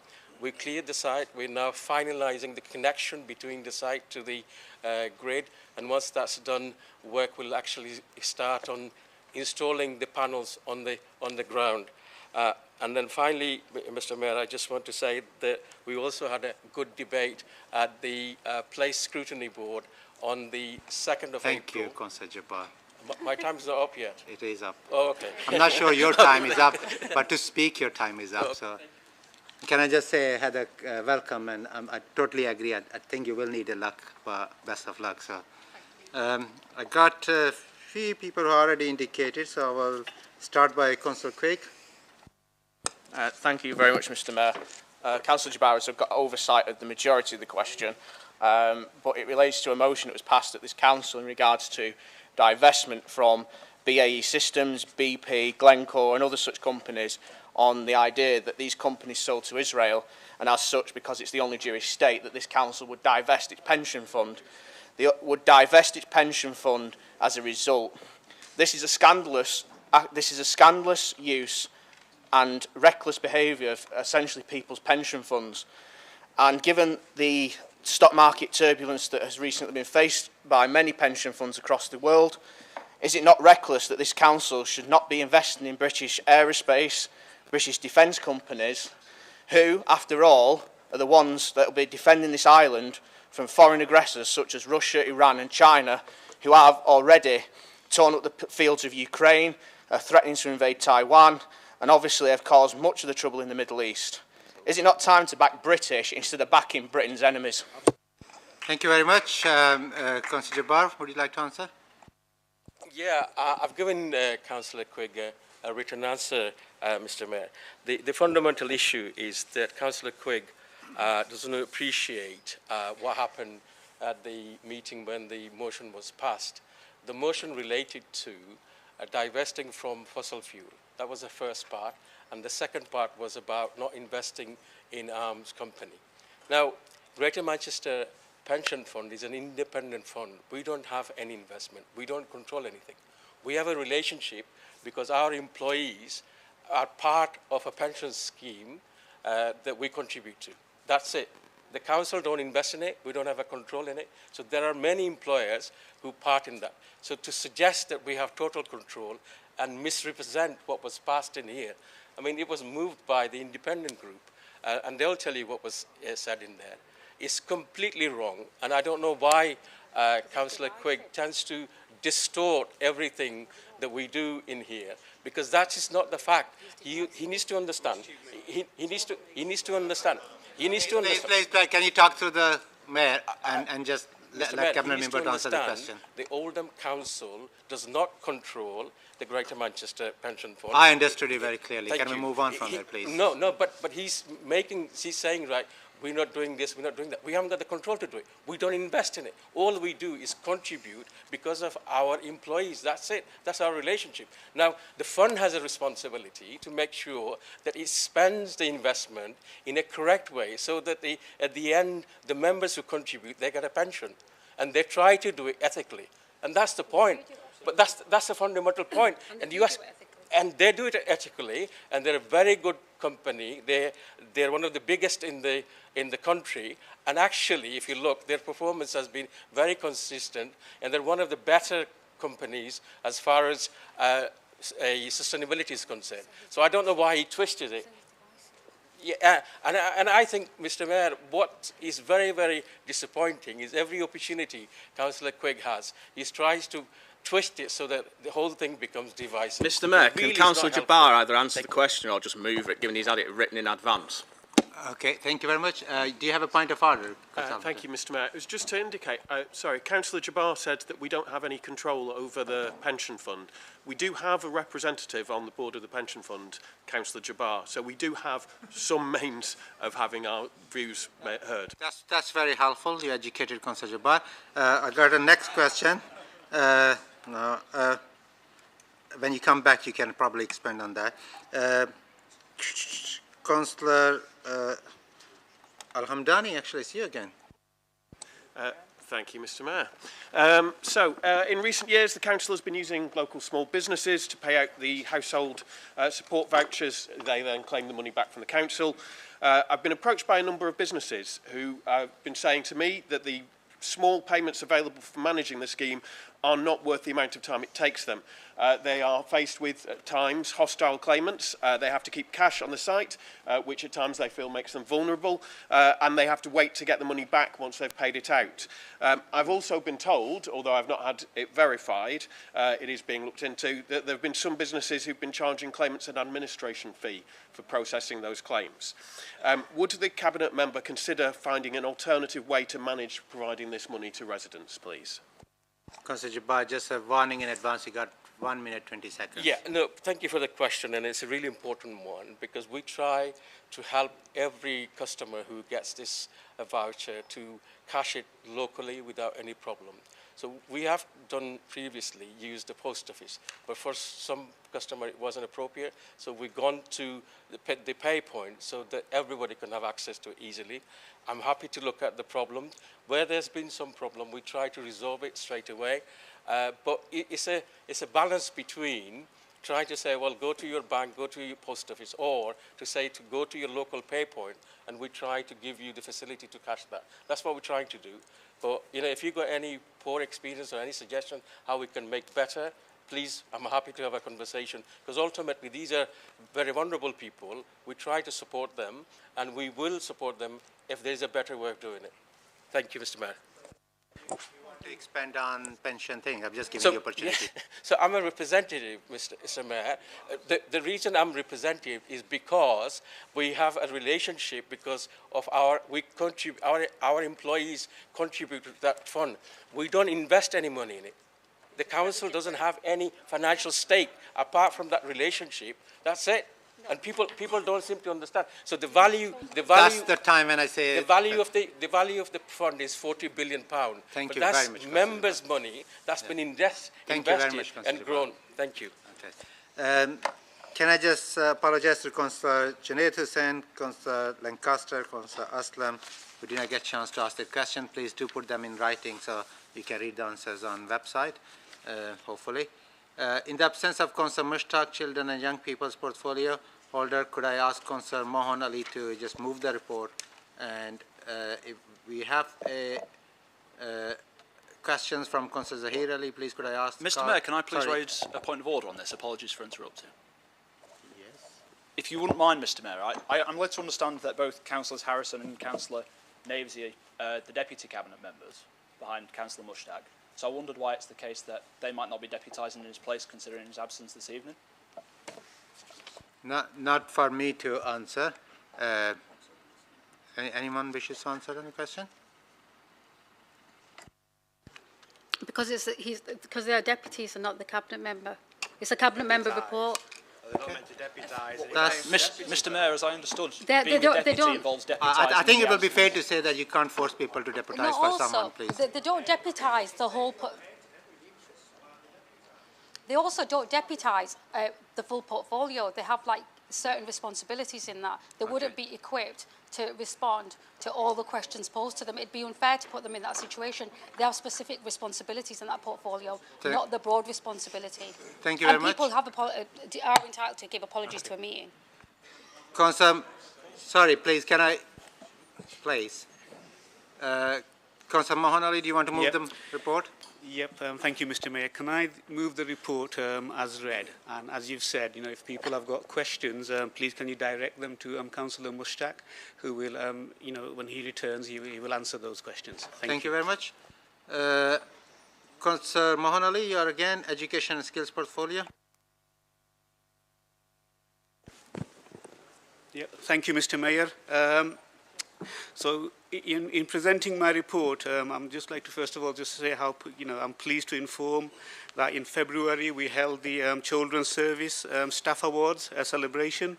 The event was a success with 350 attendees, 294 nominations, and 28 staffs and teams receiving an award of appreciation.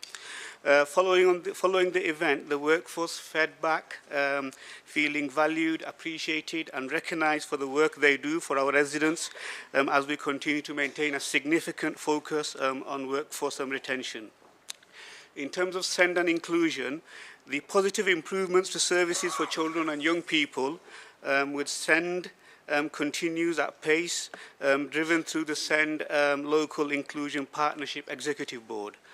The timeliness of educational healthcare needs, assessments and annual reviews are tracking higher than the national average, and monthly audits for the quality of the educational healthcare plans are providing assurance on the quality of plans for children and young people. In terms of recognizing the importance of attendance, the secondary outreach service has also been implemented, and we will begin supporting secondary mainstream pupils who are at risk of exclusion. In terms of education, the quality of school provision in Oldham continues to improve, with Waterhead Academy Ofsted judgment improved from inadequate with special measures to require some improvement. And also St Agnes Church of England School, Whitegates End and Lyndhurst Primary Schools remaining good. The secondary school offer day was the 3rd of March 2025. The admissions team worked incredibly hard to ensure all parents were informed by 10 a.m. On that day. There were 3,242 applications received. Oldham preference figures for 2025 are 76.3% first preference, which is an increase of 2.2% from 2024. And first to third preference is 93.6%, which is again an increase of 1.1% from 2024. In addition, Mr. Mayor, the Oldham Virtual School, which supports the children looked after, have delivered 2 programs that have been identified through the aspirations and interest recorded in children's personal education plans. There was a construction workshop and taster day, which they attended, which involved the opportunity to experience brickwork and other painting and decorating, motor vehicle and plastering, and the feedback from the young people was extremely positive. They also attended Bolton University, where they had a supported tour of the facilities, and also met with lecturers exploring the programs available at the university. Moving on to our music service, the youth choir joined other young musicians and singers from the Greater Manchester and Blackburn with Darwen Music Hub to present a special concert performance of Neil Brand's evocative Wind in the Willows and Malcolm Arnold's Peterloo Overture at the Bridgewater Hall. The Oldham Music Centre Youth Brass Band also played a concert to the Pack Royton Band Club. Band members and locals were delighted to have concerts in their area. Also on the 26th of March, between 400 and 500 young musicians who have been learning in schools for 6 to 18 months congregated at the Music Centre and the Queen Elizabeth Hall, and did a half-day training with all the teachers at the music service. Thank you, Councillor Mohanali. Very comprehensive report. Let's get some questions from the members. Thank you, Mr. Mayor. Councillor Bishop first. Thank you, Mr. Mayor. Schools will be receiving only a 0.7 rise in funding this year. This is below inflation and will nowhere near cover the rising costs. Many local councils are in a deficit in terms of high needs funding, and Oldham Council has just gone into this category. Thanks to inaction by the government, SEND funding continues to be a ticking time bomb, and with spending reviews like this, so will school funding overall. Will the Cabinet member be lobbying his colleagues in government to fund schools properly and to address the SEND funding crisis? Thank you. Consali? Yeah, thank you, Councillor Bishop, for your question. I mean, you would see that, that we have actually got a motion tonight, and this is exactly what the motion will be calling. So obviously we recognise that there are significant challenges, in funding, and as you've said, many councils in the country have certainly accumulated an eye-watering special needs and spending deficits. And just to sort of make you aware, at least 12 councils throughout England have forecast accumulated deficits more than 100 million, running as high as 312 million in some council, and obviously when the debts will have to be settled. But what I will do is, so we're going through that, at the motion that we have planned for today. Thank you. Thank you very much. Councillor Iqbal. Thank you, Mr. Mayor. I think Oldham virtual school supports the education of children looked after, as well as the initiatives in the report. Can the Cabinet member outline what else this service delivers? Councillor. Yep. Thank you, Councillor Iqbal, for your question. The Oldham virtual school supports the education of children looked after and has recently extended its duties for children previously looked after and those in kinship care. Education is monitored through the personal education plans, and there is an extensive program of raising aspirations. Examples include courses in skills like cookery and university visits. More details are available in the virtual school annual report, which was presented to the corporate parenting panel in January 2025. Okay, thank you. Thank you very much. Councillor Davis. Thank you, Mr. Mayor. It's great to see that the NEAT figures are dropping thanks to targeted intervention. Is this something that will continue to be the priority for the Council, or are we at risk of this figure creeping back up? Councillor. Yeah, thank you, Councillor Pete Davis, for your question. The Council is focused on supporting young people to progress into education, employment and training. For instance, we have recently worked hard to attract both the YMCA and North Lancashire training back into Oldham. This means we now have more training opportunities available for our young people. We continue to work hard with our Commission partners, positive steps to support all our young people into employment and training opportunities. Our ambition is to build upon this positive trend with the development of the government's Get Britain Working Youth Guarantee when it's rolled out. Thank you. Thank you very much. Councillor Nasheen, do you have a question? Thank you. Anyone else? Any questions? I got 1 minute. Okay, take it as no. Councillor Ali, thank you very much for your detailed report and also the question and answers. See if Councillor Hussain can compete with you. Councillor Fida Hussain, Enterprise Well, you'll be glad to know, Mr. Mayor, that as always, I will present my report as presented and happy to take questions. I'm sure you'll be glad to know that. I'm not sure whether Councillor Quigg will be glad or not. Councillor Quigg, you're the first one. Excellent. Thank you very much, Mr. Mayor. Councillor Hussain, I refer to the question I've written, but usually when you use a working space of the kind that the Hive is being used for, the council is using the council is obviously sublet it to the company that's doing the Hive, but they are using the council's address as basically to use the business and basically as a postal address and as a register's address. What KYC has the council done on those who are using the Hive and using it for the business? What due diligence have they done on the background of those using the Hive? In particular, anyone with a criminal record or financial impropriety? And furthermore, what have the council done in order to advertise this properly, given a number of businesses are keen to use such workspace, given the reduced rate of rent that is offered by the council on the Hive? Thank you. Councillor Hussain. Thank you, Mr. Mayor. I'm not so sure whether Councillor Quigg has already received my written response or not, but however, since he's asked it, and I think it's in the public interest to respond to it as well. So let me tell Councillor Quigg, the Hive co-working place is open to any business to join as a member with access levels daily, weekly, monthly membership. So they pay a membership. I think you know that much. The Hive aims to be inclusive space for all businesses to join and collaborate, and therefore it is not the intention to exclude any businesses or individuals. There is no requirement for background checks to be carried out, as there is no reason to do so.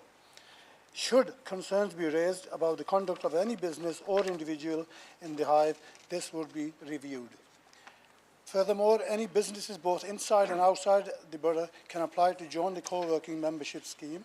it is understood. It is not understood how there can be conflict of interest in accessing the facility open to all businesses. Any business who has a lease of permanent office in the Hive Centre from the council is permitted to register their businesses and address at the Hive, but those who are just members of the co-working space cannot.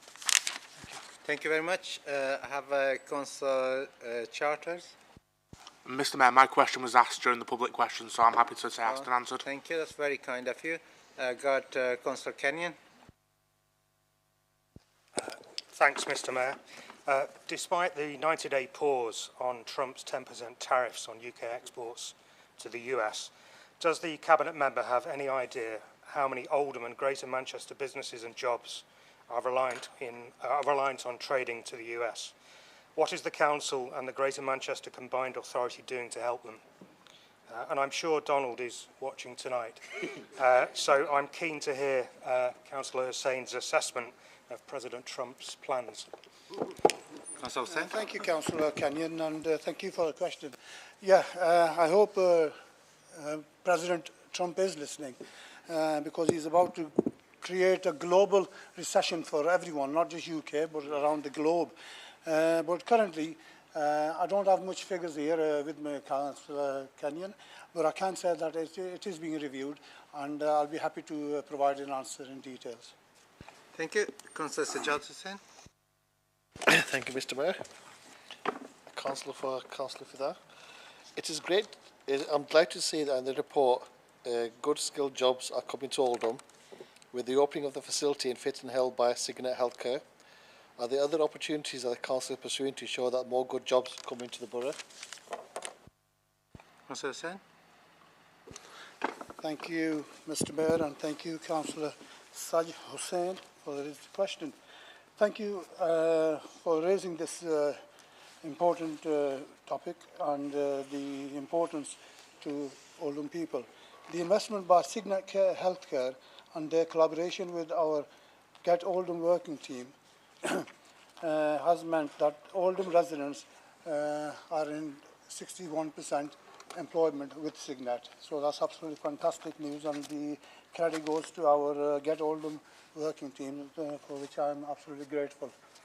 As a council, we are committed to creating jobs through our Creating Better Place strategy and through the development of new areas for businesses such as Atom Valley. Thank you. Last question from Councillor Woodvine. Going off. Thank you, Mr. Mayor. This is the question I wanted to ask of the leader. We seem to be doing quite well for time, though I have shortened it slightly for you. As the 2025-2026 financial year starts, UK growth forecasts have been downgraded by the OBR by half, as a direct result of the big burdens being placed on business by the Labour government. National insurance rates will rise, 75% business rate discounts introduced by the Conservatives will be reduced, and carving to trade union demands will cost £5 billion per annum and will disproportionately impact small business.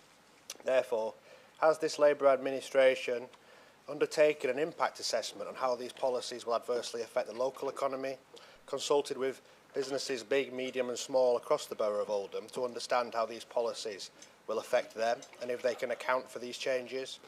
And finally, how does the administration intend to challenge the damaging decisions being made by the government and mitigate these burdens by creating a business-friendly environment in Oldham? Thank you. Thank you very much. I know we're over the time, but if you want to give a brief answer. Just very quickly, all I need to say is the leader's already hinted that we've got an increase in businesses in Oldham by 15%. I think that shows a lot. So the relevance and significance of the question is really, I think it requires more details, so I'm happy to provide them in writing to you. Thank you, Councillor Hussain.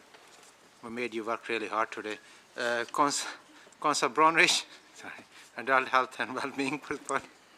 Thank you, Mr. Mayor. I feel a bit I'm not quite sure that I can follow all this really, but I'll do my best. So I will try. So some positive news. We've had the latest public health grant. We received just shy of £1 million extra, which I'm sort of sorry we've had to have, because it suggests we have a public health need, but as we do have a public health need, I'm really glad that we've had that money. And we will be spending that in order to support many of the schemes we already have that are delivering significant benefits to the public health of this borough. I suppose the biggest thing that's happened sort of while this report was being produced is the changes that have been announced to the National Health Service. And obviously, whatever your views of the proposals, and personally there seems to be some logic in bringing the National Health and Social Care closer together to avoid duplication, there's no doubt this has caused a huge amount of uncertainty amongst people who work in these services, and our thoughts have to go out to them. And the devil will be in the detail, but you know, there will undoubtedly be redundancies, and that's, you know, that's not something that anybody would be happy about. I think the good thing from our point of view is we are reasonably confident that despite the cuts to the cost of the ICB, we don't think that will involve mergers with other ICBs. We are one of the biggest ICBs in the country, so we think we will survive as an independent body. And again, we have very good partnership workings across all the contributors to that, so I'm confident that that will continue to deliver good outcomes. And in respect of that, you will see from the table in the report that we have just recently agreed some spending plans, and I'm particularly glad to see that we are continuing to fund the social prescribing, which is delivering good results, and will continue to evolve to get more and more people. I suppose the other thing I want to mention that isn't in here, and it sort of cuts across a question that's going to be asked about national health checks. And I just want to say we've had a very, very successful pilot with Oldham Community Leisure. We've been going out into workplaces to talk to people to try and get them to take up national health what's the word? Checks. That's the word, checks.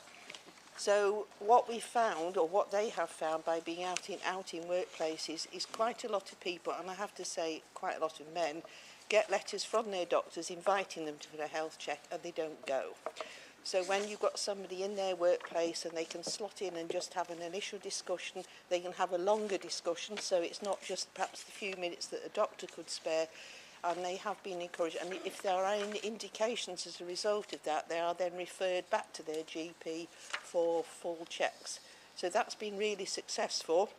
It was a slightly curtailed pilot. It should have been a year, and I think it was only 8 months. But we are very hopeful that we can get some additional funding to continue that, because what it does indicate is if we're going to deliver health improvements, not just relying on people to go to health buildings, if we can get more activities out in the community, we will get a better take-up. Thank you, Mr. Mayor. Thank you very much, Councillor Brundage. I got a question from Councillor Bashford.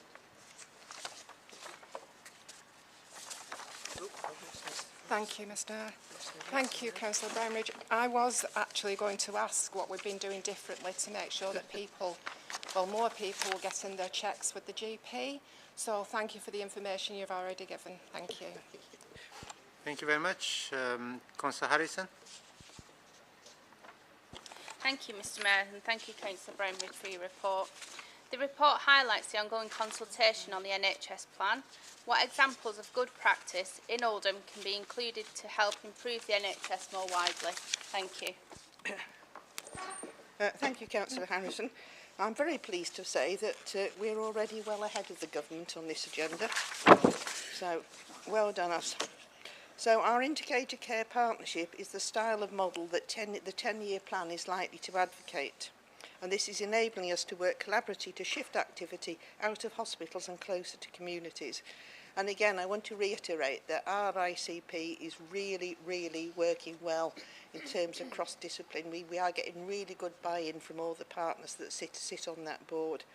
So one example would be the Community Diagnostic Centre. The Council working to unlock planning, the NHS committing to capital development. We have one of the most envied community diagnostic centres in the region. Now, I have friends who've been there, and I have had a tour of it, and it's absolutely fantastic. because it's not like a hospital. There's actually parking, and it's a really fantastic facility which is going to really improve our public health across the borough. Thank you, Mr. Mayor. Thank you. Councillor Harkness. Thank you, Mr. Mayor. I've been contacted by a long-standing community campaigner and former parish councillor in Saddleworth around the topic of loneliness. He has produced a document with a significant amount of work in this area and has asked a number of questions to the council, such as how can lonely individuals readily gain information about organisations that help the lonely, especially with access to digital services. Are hard copies of helpful information available, or PDF versions which we could share? Through the Health and Wellbeing Board, would the Council consider conducting an assessment into existing schemes and services targeting loneliness and isolation throughout the borough, identifying any examples of good practice and establish a plan of promoting and enabling these to work? Thank you, Mr. Mayor. All right, thank you, Councillor Harters.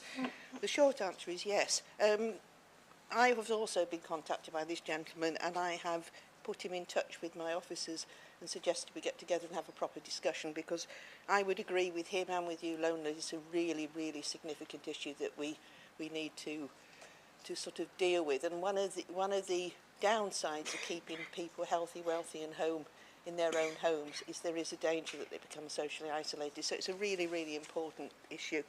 We are doing a lot of things. I mean, I've touched on social prescribing as one example. Action Together do a lot of work in this field. We are taking this up through the Health and Wellbeing Board. So yes, short answer, yes. Thank you very much. Any other questions from members? Take it as no. Thank you. The next report is from Councillor Goodwin. Don't trash Oldham. You're very popular, Councillor Goodwin, today. So.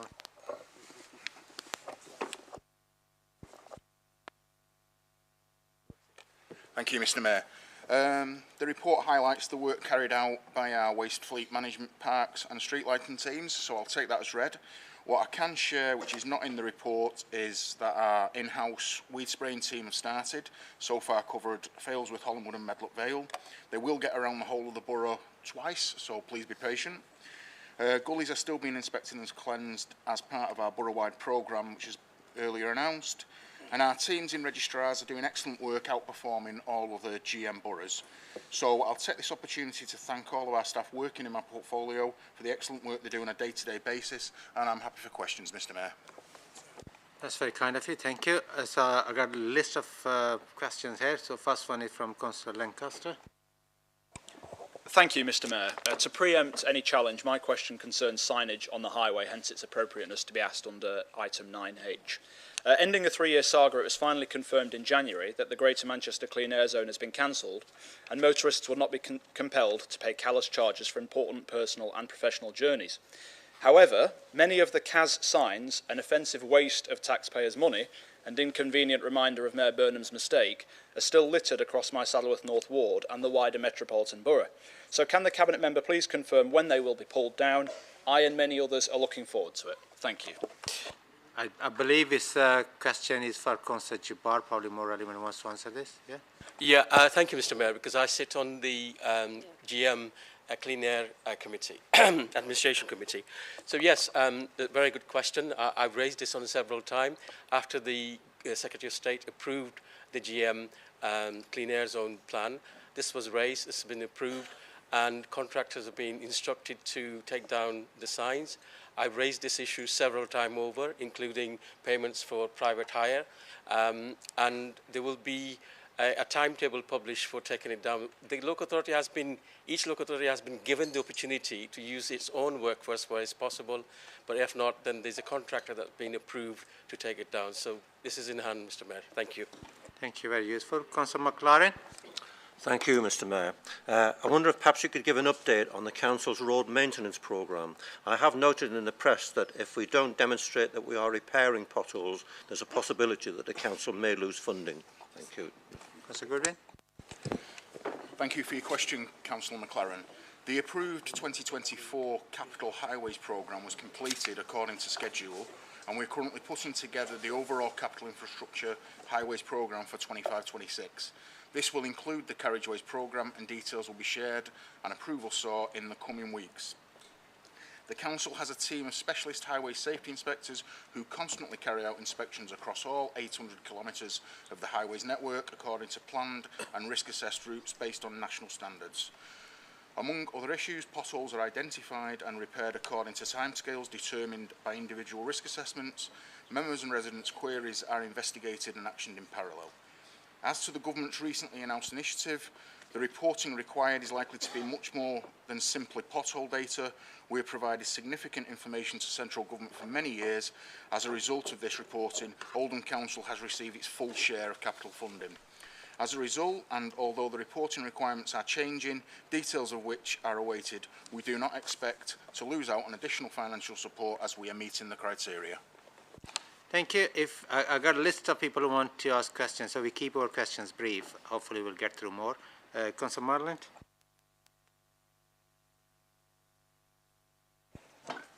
Yeah, thank you, Mr. Mayor. There's been a worrying spate of fires across our moorland in recent weeks. Please can Council be advised as to any measures that are being taken alongside GM Fire and Rescue and other partners to address the situation, reassure residents and promote fire safety and prevention. Thank you. Thank you. Councillor Goodby.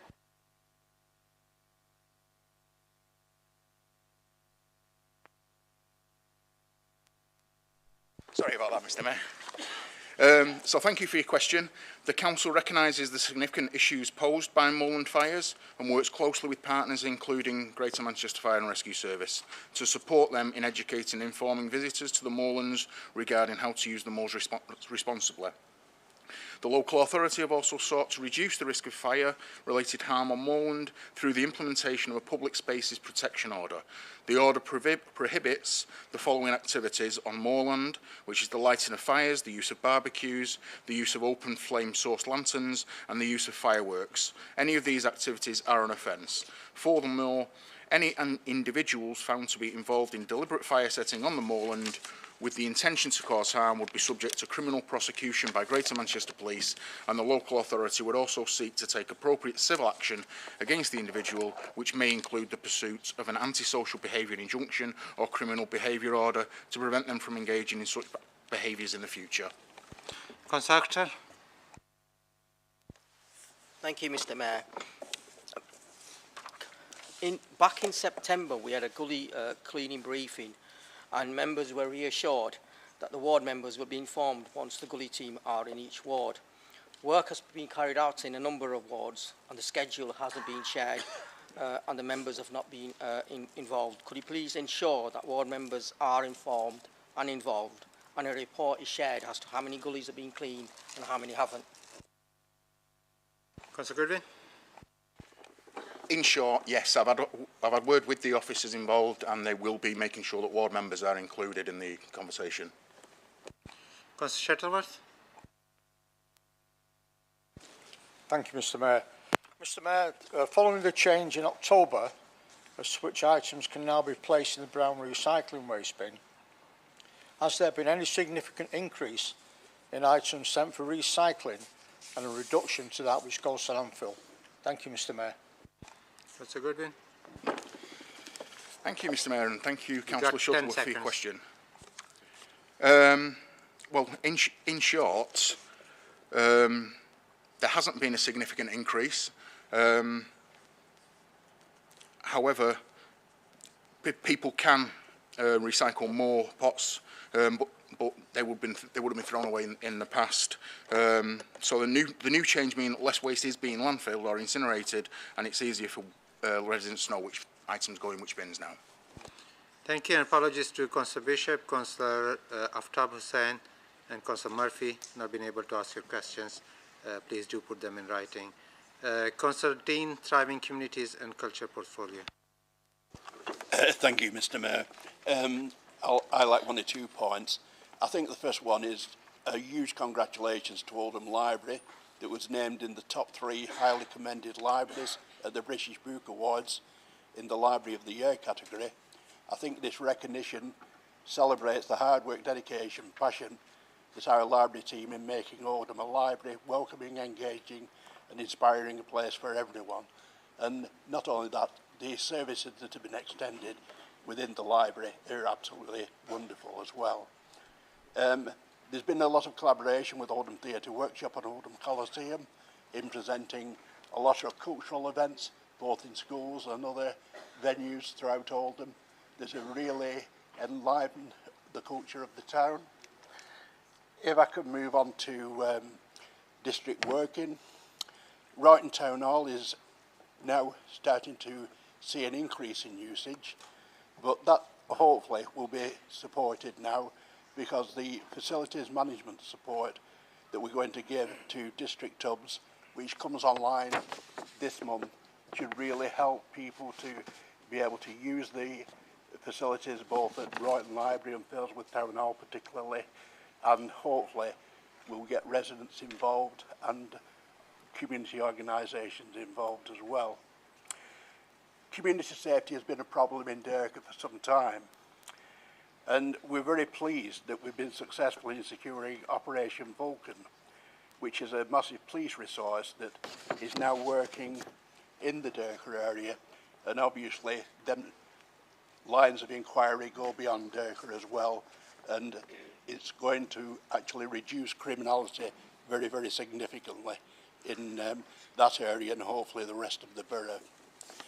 The other areas that I'll just highlight, because I think it's important to a lot of people, particularly ladies, there is a new gym opening which is exclusively for women and manned exclusive, I shouldn't say man, should I? No, staffed exclusively by women, and that's opened at the Chadderton Health and Wellbeing Centre, and it's been opened about a month now to 2 months, and it's been an enormous success, and it's a venture that we really appreciate.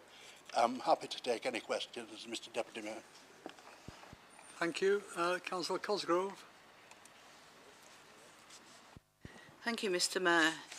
Since the launch of Operation Vulcan in Derker, residents have seen a huge reduction in crime and antisocial behaviour. Please can you give us an update on what's been achieved so far and what is the long-term plan for Derker when GMP end their operation? Thank you for your question, Councillor Cosgrove. I'm pleased to hear the positive resident feedback. I can report that the first month of Vulcan in Derker, there has been a stakeholder launch with over 100 delegates giving commitments to the project. A community launch was held and was very successful at Mayfield Primary School. In basic numbers, 5 warrants have been executed, 29 stop and searches have taken place, 25 arrests have actually been implemented, 2 safeguard referrals have actually happened, £11,000 of cash has been seized, over £50,000 worth of Class A and Class B drugs have been seized, 7 weapons have been seized, 21 vehicles, including e-bikes, have been seized, and Vulcan has a 3-strand approach: clear, hold and build. The project is currently in the clear stage, with planning starting the whole stage and the building stage. Neighbourhood policing teams will have a continuing presence in the area, with a proactive partnership working continuing when the Vulcan team move to another location, which is anticipated in about 3 or 4 months. Thank you, Mr Deputy Mayor. Thank you. Any further questions? Thank you, Mr Mayor. On an optimistic note, on Sunday, Oldham Rugby League brushed aside Barrow Raiders in the quarter-final of the 1895 Cup. That leaves the club just 80 minutes away from its first ever Wembley final. Can I ask the Cabinet Member on behalf of the Council to join me in wishing the Ruffians the best of luck and acknowledging the work that Bill Quinn, Mike Ford, Sean Long and everyone else has done at the club to put Oldham on the map and produce a fantastic season so far on and off the pitch. Thank you, Mr Mayor. I think it's absolutely great, the resurgence in rugby league in Oldham. Oldham was always a rugby league town, and it has a fantastic history of rugby league and supporting not only professional clubs but amateur clubs. So huge congratulations to Oldham. Let's hope they go on to much success and really, you know, get that eye on being a top club in future and being part of Super League. Yeah, I think we all support that. Councillor Byrne. Thank you, Mr Deputy Mayor. Councillor Dean, I noticed that your report really reports on things that the council have done directly. There's a much greater, the thriving communities and culture widens throughout the whole of the borough. Now, I wonder if we should be sending you community events that you can also report on those, that what the wards do themselves, not necessarily through the council. Would you appreciate that or not? Thank you, Mr Mayor. Deputy Mayor. £10 in there. I certainly would appreciate that. I think that what we try to do, certainly through the district teams and through Action Together, which we actually work with continually on a week-by-week basis, want to promote as much community activity as possible and work in partnership with all different organisations within the community, so we can really have what my portfolio said, thriving communities throughout the borough. So certainly I would support that, yes. Any further questions? Moving on, we will now move on to item 10, Notice of Administration Business, for which we have 30 minutes. And could I ask Councillor Gafford to leave? Thank you. Yeah, I want to declare conflict of interest as well, yeah.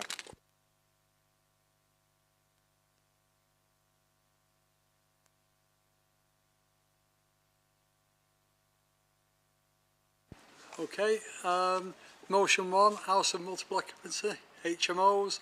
I call on Councillor Taylor to move and Councillor Davies to second the motion. Thank you, Mr Mayor. We brought this motion forward to full council because clearly residents across the borough are worried about HMOs popping up in their neighbourhoods. We don't think the legislation in its current guise gives local councils enough control over the development of HMOs, so we'd like it updating to reflect trends we are seeing locally. We want the Council's Planning Committee to be able to manage where HMOs are located to make sure we can take into account overcrowding, quality and the pressure on local services and infrastructure. We do have some powers already in this arena, as we saw last week when we refused the application at the former Crompton Health Centre because the proposal was wholly inappropriate and didn't meet our standards. But we think it should be a level playing field for all HMOs, no matter their size, so that all of our residents can live in good quality housing. There is no doubt that the current Labour government inherited a broken housing sector, and like many things, we cannot just talk about HMOs in isolation. Since 2010, the cost of renting in the private sector has gone up on average by 44.5%, while people's pay packets have simply not kept up. Fixing the supply of genuinely affordable homes is an essential step to fixing every part of the housing sector. In 2010, the Conservative and Liberal Democrat coalition not only introduced dramatic cuts in capital funds available for affordable house building, but also introduced legislation making it easier for dwellings to be changed to HMOs. This overrode rules that were put in place by the previous Labour government.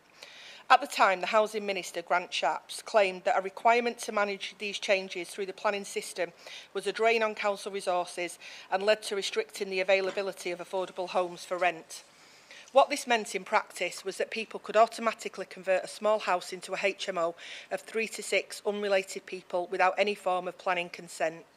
Despite this, we do have some control through the licensing of HMOs of 5 or more unrelated people and apply and enforce standards for those HMOs through the licence. But without going into tons of detail about HMO legislation, it is clear that in many cases, bad HMOs are designed to cram as many people as physically possible into the smallest space to ensure the best financial return from that property. Across England, the desperate shortage of social homes has had profoundly damaging consequences. And again, between 2010 and 2020, the UK experienced the lowest amounts of new homes built since the end of the Second World War. These supply problems are a consequence of failure of government policy. These actions have meant that the numbers of social housing has fallen so low, there are now 1.4 million fewer households living in social housing in England than there was in 1980. These cuts have led to the private rented sector more than doubling in size over that same period and overtaking social housing to become Britain's second largest form of housing tenure. Fixing the dysfunctional housing sector and its causes are a clear priority for this Labour government. The additional £2 billion announced by the Chancellor for social and affordable house building is a decisive step forward, but we also want the government to recognise the associated problem of unregulated HMOs. We will always use the limited powers that we have to make sure inappropriate developments don't go ahead, as we cannot allow run-down properties to blight our communities and detrimentally affect the lives of our residents who live nearby. But we want to see those powers extended to cover all HMOs, no matter their size. And during this debate, I think it's also important to recognise that HMOs house many of our poorest residents, and they are doing so in ever-increasing numbers.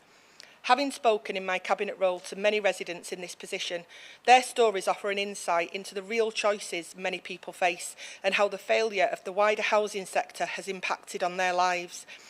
We know that vulnerable households who rent their accommodation privately are more likely to live in non-decent homes, but good HMOs are also essential in providing short-term housing, especially for young professionals or mobile workers. Thank you, Councillor Taylor. Extension. Okay. I just want to finish, Mr Mayor, by saying very briefly that while we need to balance the need for well-managed HMOs, at the same time we also need to responsibly control where them HMOs are permitted. And to that end, we will be supporting the Liberal Democrat amendment. Thank you. Okay, thank you. Councillor Davies, do you wish to speak at this point? Or do you want to reserve the right to speak? I reserved. I'm speaking my second in it. You're confusing me, Mr Mayor. Thank you, Mr Mayor, Deputy Mayor. I rise to second this amendment, this motion. 7 years ago, when I first became elected as a council member, I was put on the planning committee. The first planning meeting I was involved with was about a planning application, or one of the applications was for a property on Pole Lane in Failsworth to become an HMO with less than 7 bedrooms. After great discussion at the committee meeting, we rejected this. The applicant then appealed against our decision to the inspector. This was overturned and they were allowed to go ahead with the development. This led to the loss of a valuable family home which there isn't enough of in Oldham. Since then, the amount of HMOs in the local area has multiplied with the loss of good quality housing stock in Oldham. This is a problem from Failsworth to Saddleworth and from Brighton to Leeds and everywhere in between. This is part of what this motion is about. What the Oldham Labour Group want for Oldham is good quality, affordable living accommodation, the ability to decide room sizes up to a standard with each unit, having its own bathroom, kitchen, bedroom and lounge area for relaxation. What we would also like is the ability to decide on all HMO applications. Currently, HMOs up to 6 residents wouldn't need a planning application. The developer could just go ahead with this, which limits our ability to control the spread of developments and limit the requirement for this to go through planning, which was brought in by the Conservative and Liberals in 2010. This is frustrating for me as a member of the Planning Committee.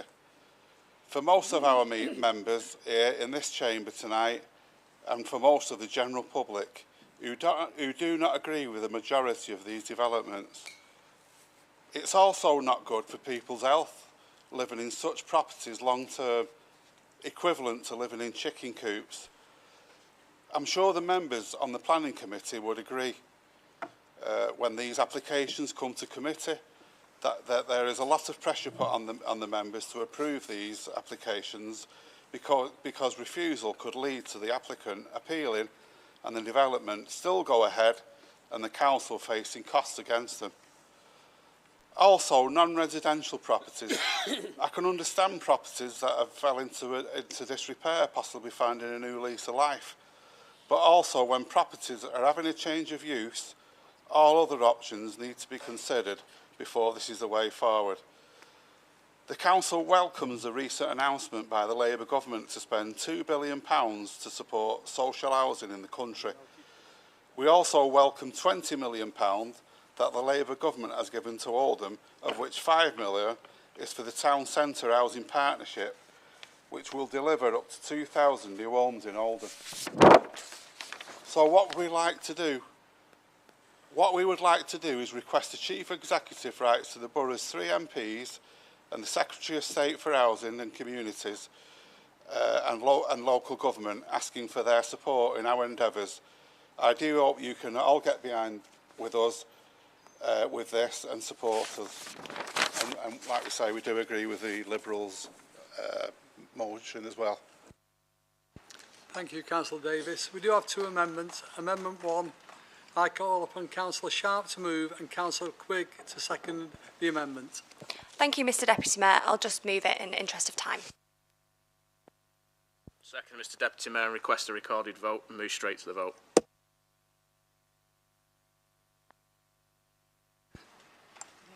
Yep. Councillor Taylor, yes. I will also keep my right of reply very short then, Mr Mayor. So just as I explained earlier when I moved the motion, the whole reason we brought this motion is because we don't meet the threshold for a borough-wide Article 4 direction, and we want to ask the government to change the rules and effectively eliminate that threshold so that all HMOs have to come to planning, no matter the size. Thank you. The recorded vote has been requested. Does somebody second that? Okay, thank you.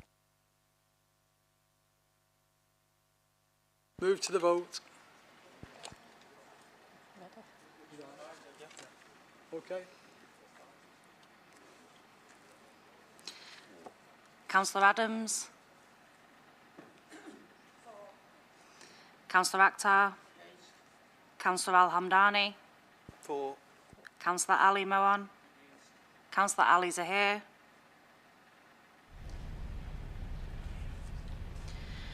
Councillor Arnott. Councillor Aslam. Councillor Azad. Councillor Ball. Councillor Bashforth. Councillor Bishop. Councillor Brownridge. Councillor Byrne. For. Councillor Charters.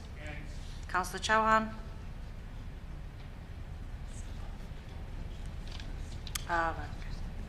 Councillor Cosgrove.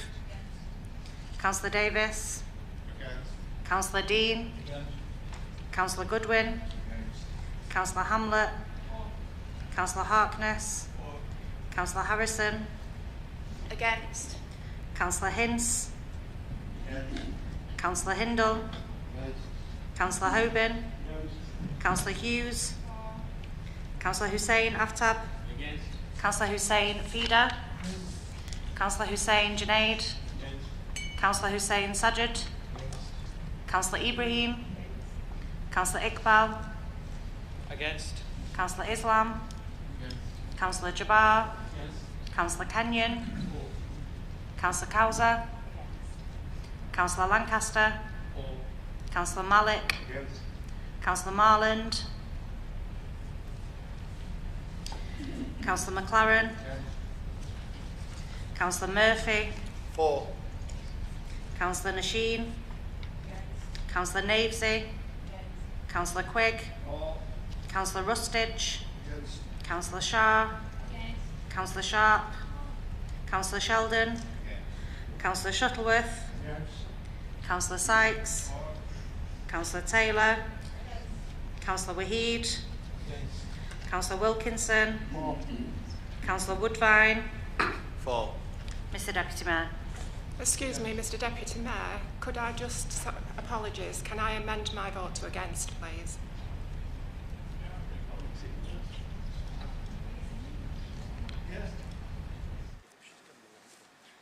Okay, that's okay. The right thing was done, yeah.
The amendment is lost.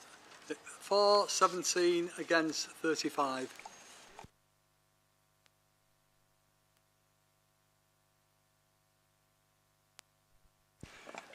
Next time we vote, could you turn your microphones on when you cast your vote for recorded votes? Because it's not always clear to the officers. Thank you. Moving on to Amendment 2. I call upon Councillor Alamdani to move and Councillor Kenyon to second. Thank you, Mr Deputy Mayor. Thank you to the members for saying that they would support the amendment. I will still speak on it briefly. Mainly our amendments are to do with the sheer frustration that members feel around HMOs, and it's the same frustration that people across the borough feel about this. And there are good HMOs. You know, I was a student. I lived in something that classified as an HMO, and I shared a house. But when I started work, I couldn't afford to buy a house on my own. I lived in shared accommodation. They can be good, but all too often they really are not. And the system that we have got for allowing people to object, for allowing people to challenge the licensing of them, and to challenge planning, and the whole system is just broken.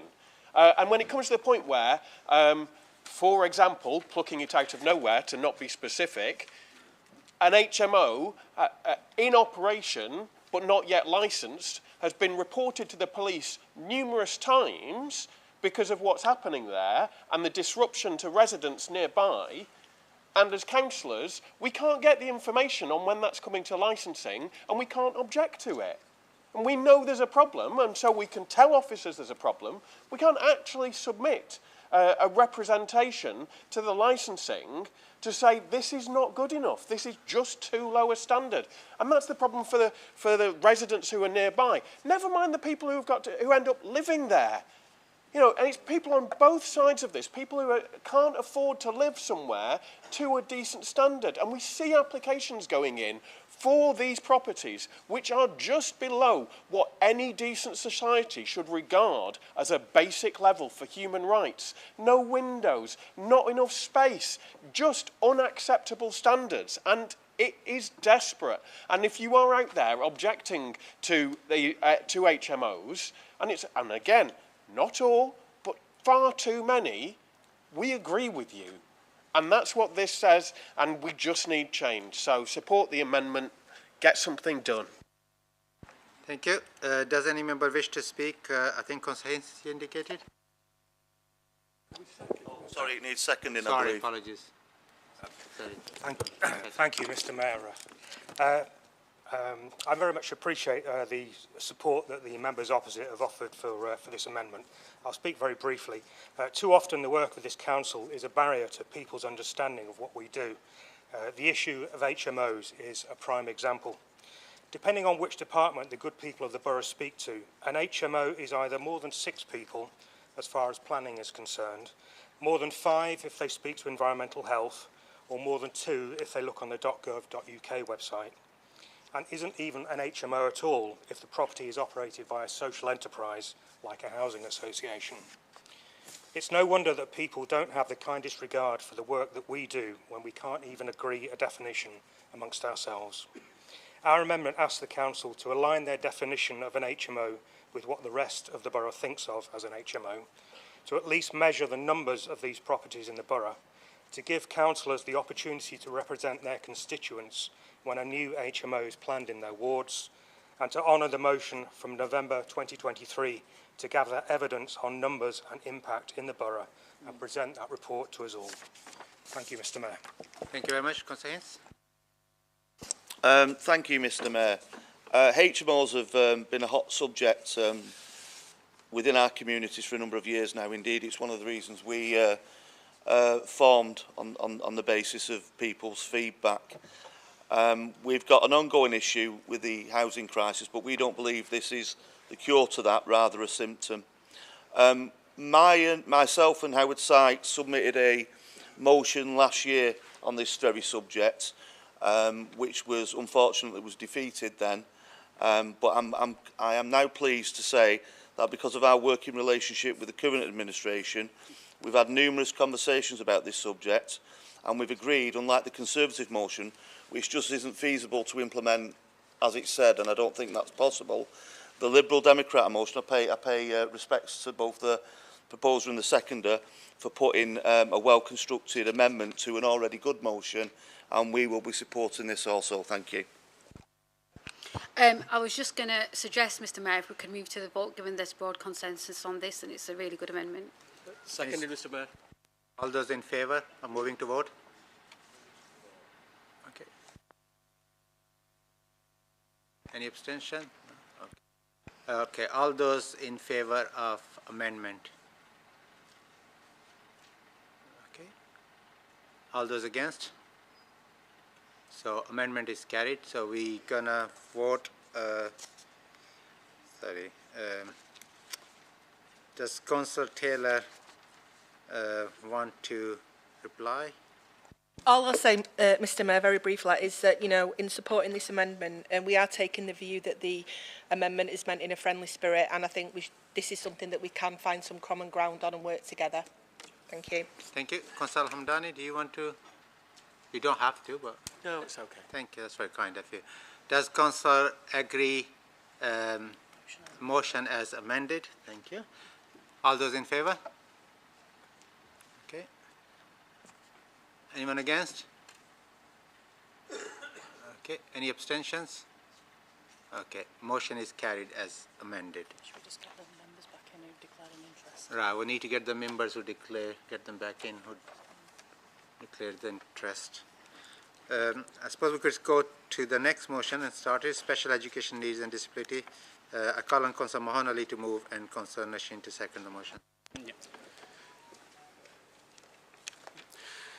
Thank you, Mr. Mayor. With 8,694 pupils identified with special educational needs and disabilities here in Oldham, and 3,799 of these children on educational health care plans. Through this motion, we will be supporting the government's call for examples of inclusive practice by encouraging Oldham schools to share their approaches by telling their stories of how they have made their settings inclusive for children with SEND, so that these practices can be considered as part of the government's wider reform to SEND. Also, I am asking we support the local government association's call to put spending in children with SEND on a sustainable footing. The systems of support for children and families with SEND is no denying is complex, but here in Oldham there is an absolute commitment to getting it right. We have in place the SEND Local Inclusion Partnership Executive Board, and we are driving forward improved access to health services, better quality and more timely educational healthcare plans and annual reviews. The Department of Education has confirmed Oldham has made good progress. However, we are finding the lack of access to external health services specialist support such as speech and language therapists, mental health and educational psychologists do prevent us providing the children with the support that we want. To drive these challenges and improvements further, we welcome the government's commitment to producing a white paper to overhaul the SEND system so that the support is put in place far more quickly, much earlier identification of need and much more timely intervention and support for children who need additional support. There are significant pressures within the SEND system in Oldham, with the HCPs increasing 15% year on year. It is a welcome that the Labour government is looking to reform the system put in place in the 2014 Children and Families Act. Although the 2014 legislation clarified entitlement to SEND support, the previous government failed to anticipate, plan for or properly fund and manage the resulting explosions in need and demand. EHCP demand continues to increase rapidly, with some council reporting 15% rises in the past 12 months. In pursuing the ambitious drive for reform, the government has also launched a call for evidence to find examples of inclusive practice in schools as part of its planned reforms, People with SEND. It will aim to draw on the experience of teachers and school leaders who have proven track record of effective inclusion in mainstream schools for pupils with SEND.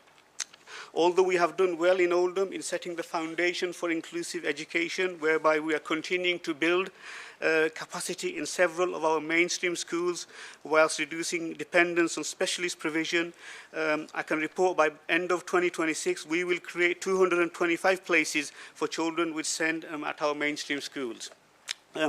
I am acutely aware that simply by building more capacity in mainstream school does not necessarily mean inclusive support. National surveys and from the calls I receive, generally parents of children with additional needs feel well supported in special schools but not in mainstream schools. Thereby, there is the challenge to improve inclusivity and expertise in mainstream schools against the backdrop of many school leaders citing a lack of funding to providing the best support to children with SEND. Through this motion, we will be urging Mr. Mayor, schools and stakeholders leading the way to share their approaches by telling their stories. It will ensure every child in every school has the best opportunity to succeed.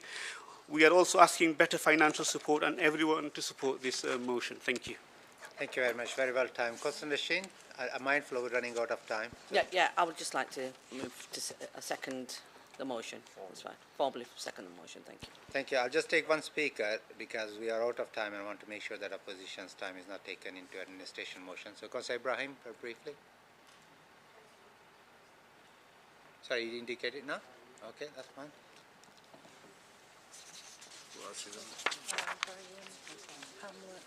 Councillor Hobby.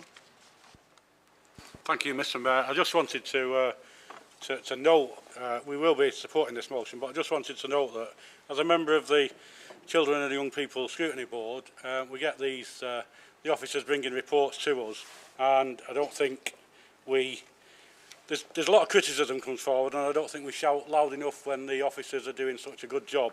So I would just like to note that in this motion and congratulate the executive and the officers that deal with SEND for the job that they do for the council. Thank you. Councillor Hamlet. Oh, thank you, Mr. Mayor. I'll be as brief as possible because this is something I've been campaigning long before I joined the council. So I just wanted to thank Councillor Ali for raising this, but I also wanted to thank our youth councillors earlier for raising such issues regarding mental health. I know it's something very much at the core of my party of having a national care service. However, Councillor Ali, I do think you're most remiss for not including autism into this motion, considering it is World Autism Acceptance Month, or week, or day, depending on which side of the pond you're on. And yes, autism is indeed a separate neurological diagnosis from SEND. However, not to include AS and other neurospectrum disorders leaves you wide open to challenge. So I just wanted to say that.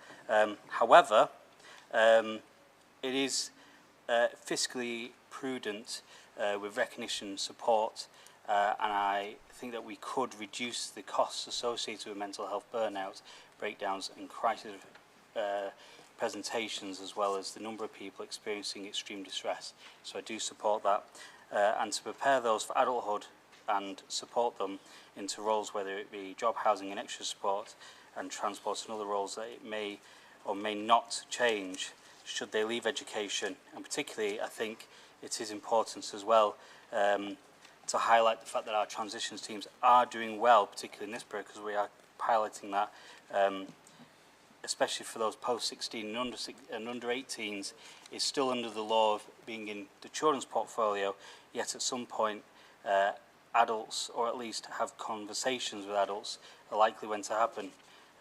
So I think, yes, EHCPs is not necessarily the golden ticket for everything, but I do support what you're saying. I'm happy to support this, but it's not a plaster fix for everything, because sometimes some of these things later break down the line. So it's important we get the basics right, and from my perspective it's something we need to fix and fix fast. So thank you very much for this, and thank you, Mr. Mayor. Thank you. Sorry, we're running out of time. Councillor Ali, do you want to use your right of reply? Yeah, thank you, Mr. Mayor. And Yeah, and thank you to Councillor Holbin for your contribution, and I agree with you. Yeah, I think, often, we don't recognise, the work that our officers do day to day, on a day basis, and there's a lot of work that's been put in to getting sent right in Oldham. So, yeah, so I join in sort of thanking our officers.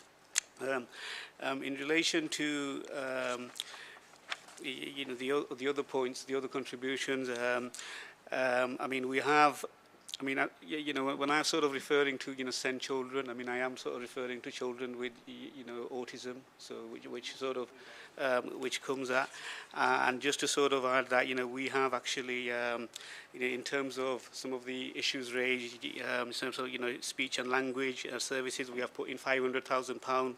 We've reduced the waiting list by 890 children. Certainly on the mental health, on the child and adolescent mental health, we've invested £700,000, and as a result, 98% of families now are reporting a positive experience.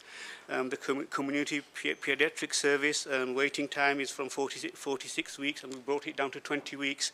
So 60% of our EHCPs are good and outstanding compared to the national benchmark. So there's a lot of good work happening, and thank you for everybody for recognising some of the good work that's going on. Thank you. Thank you very much. Does Council agree the motion? Those in favour?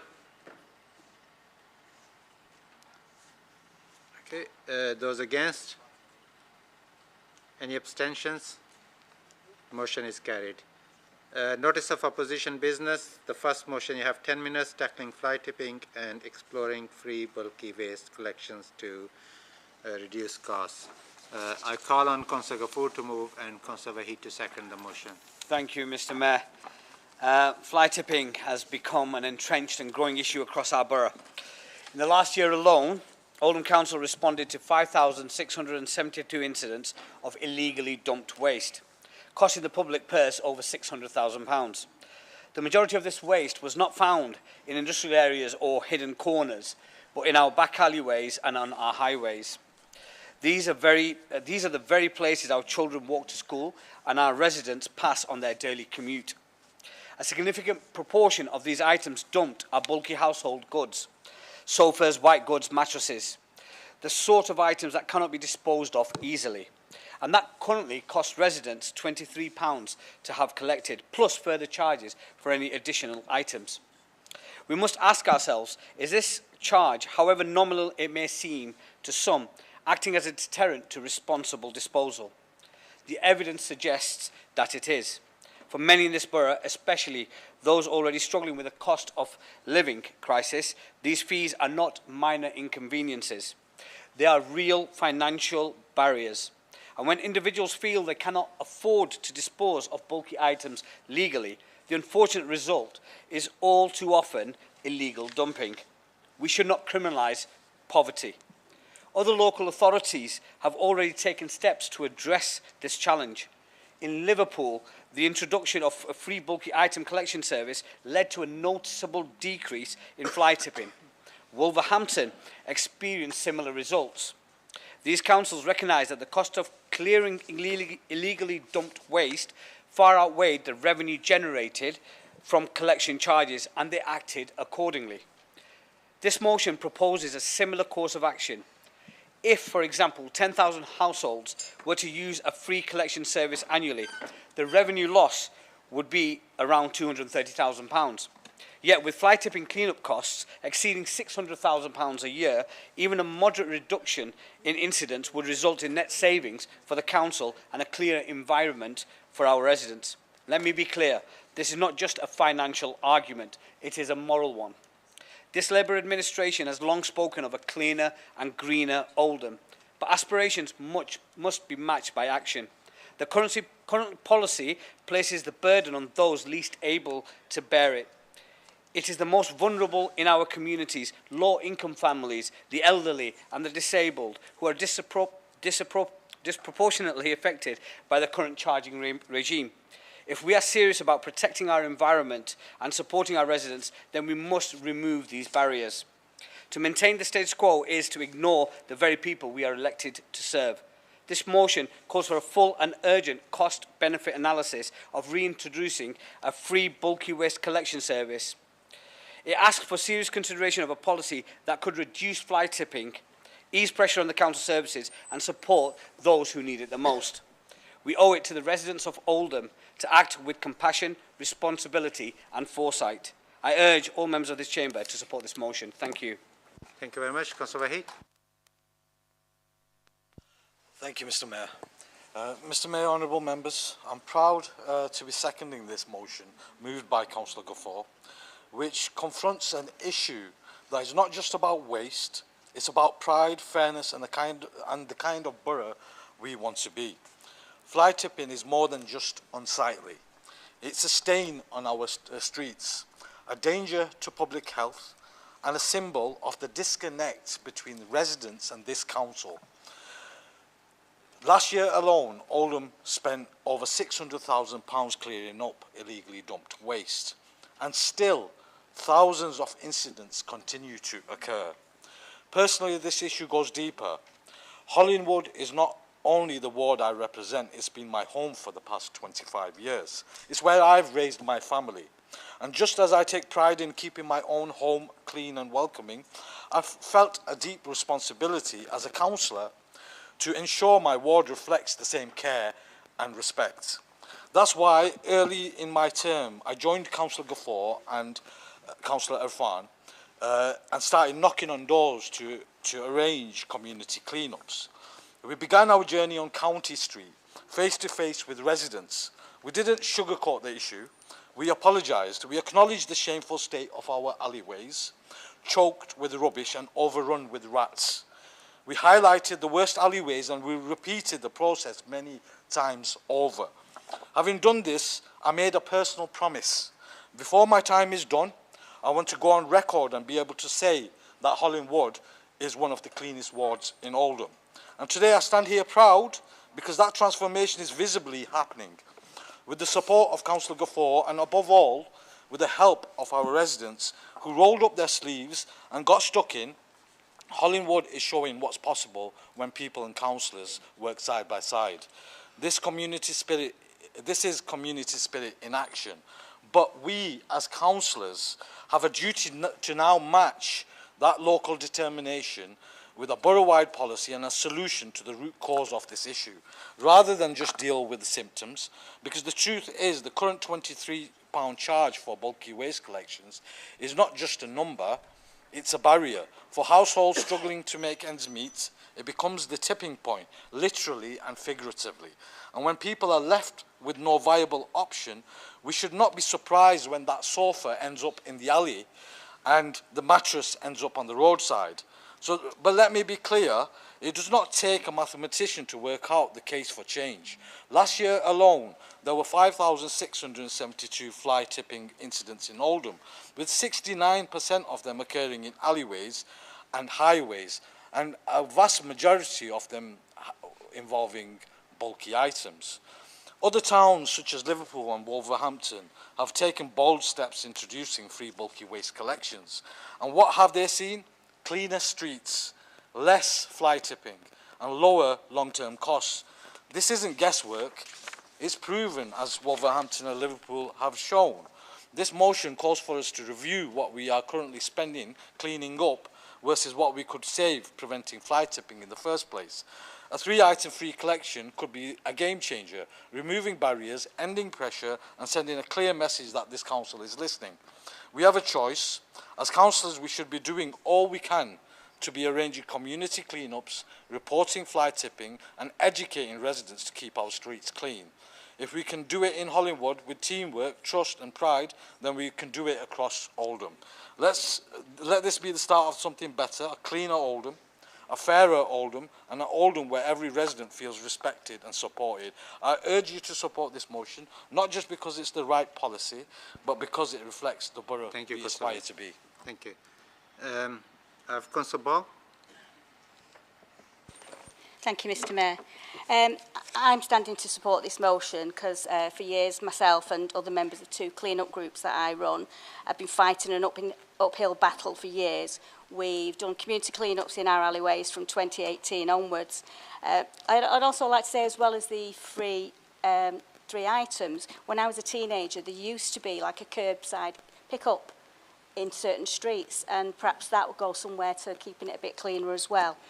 The other thing that I want to be noted at this meeting is that the local tip to Failsworth is closing in June for 12 months, and I just hope that the council are going to put in some sort of contingency plan, because that area very close to it is always full of fly tips.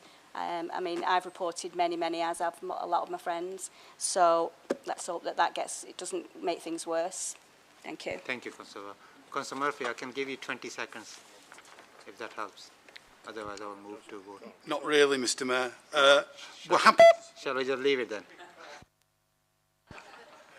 Wow. We're happy to support the motion. The Liberal Democrats have championed free removal of bulk waste, and it's featured many times in our budget. We really do welcome it. We do believe there's some work that could be done to see if there is a direct link to the bulky waste collection that's being proposed or the fly tip waste. So we welcome the opportunity for analysis and obviously the savings. Thank you very much. We are running out of time, so Councillor Kapoor, do you want to use your right to reply? I think you've spoken very well. Thank you very much. So we'll, sorry Councillor Goodwin, I don't have a time to take it. Apologies. So does Councillor agree the motion? Those in favour?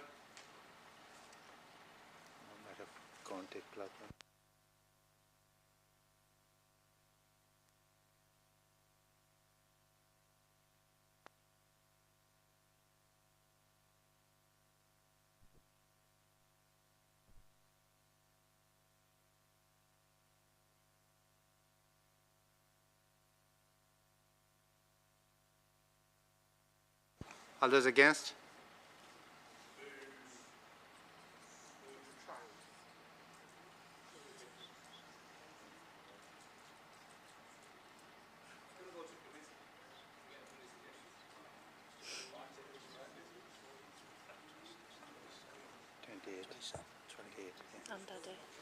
Huh?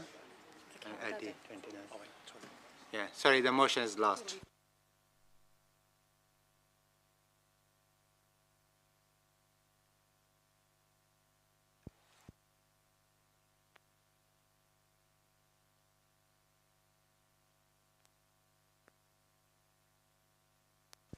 Sorry. Expressing disappointment at government failure to compensate the WASPI women, I call on Councillor Marland to move and Councillor Sykes to second the motion. You have 10 minutes. Thank you, Mr. Mayor. This motion is where the clock is ticking. The clock is ticking because women born in the 1950s have been hit hard because of how Pensions Act changes were made and affected their state pension. WASPI women are dying whilst they are waiting for justice on their compensation claim following these changes. More than 300,000 women born in the 1950s have already died since this campaign begun, with another passing, on average, every 13 minutes. The solution is clear. The government must act now to compensate WASPI women fairly and swiftly. These women have served their community, family and country, and it is time that we served them. In the UK, an estimated 3.8 million women across the country have been affected. It is estimated that the compensation owed to impacted women just across the Oldham borough would be a minimum of £11.5 million. The government's refusal to compensate WASPI women is both shocking and disheartening. The Parliamentary and Health Service Ombudsman found clear maladministration in the DWP's communication of state pension aid changes and recommended that each affected woman should be awarded just short of £3,000 as compensation. The facts of the matter are that despite a 15-year lead-in period, women were informed 21 years after the legislation passed, leaving many unaware of the impact on their retirement and life plans. Shockingly, some women were never even given any notification at all. WASPI campaigners are angry that they've been treated unfairly and unequally just because of the date they were born. Gillian, who's a member of my ward, had to retire to care for her elderly mum and she spent 5 years caring for her without the security of her pension, which she should have rightly received when she turned 60. But despite promising to help, the new government has turned its back on millions of pension-age women who were wronged through no fault of their own, ignoring the independent Ombudsman's recommendation, and that is frankly disgraceful. The Conservative Party left our economy in shambles, but asking wronged pensioners to pay the price of their misadministration is simply shameful.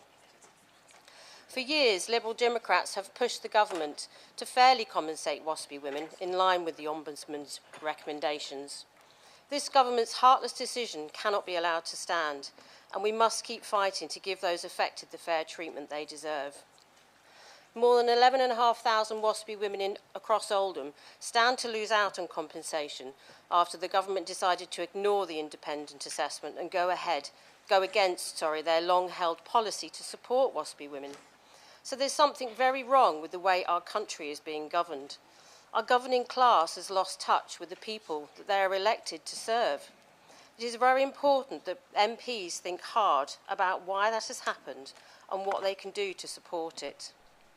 The first step must be that councillors and politicians say what they mean and mean what they say. The WASPI organisation will simply not disappear, and the government simply cannot ignore it.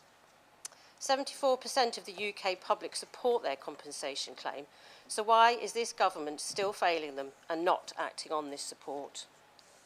By the end of our meeting tonight, another 15 WASPI women in the UK will have sadly died without receiving the compensation they so rightly deserve. So I ask you all to please support this motion and do the right thing. Thank you.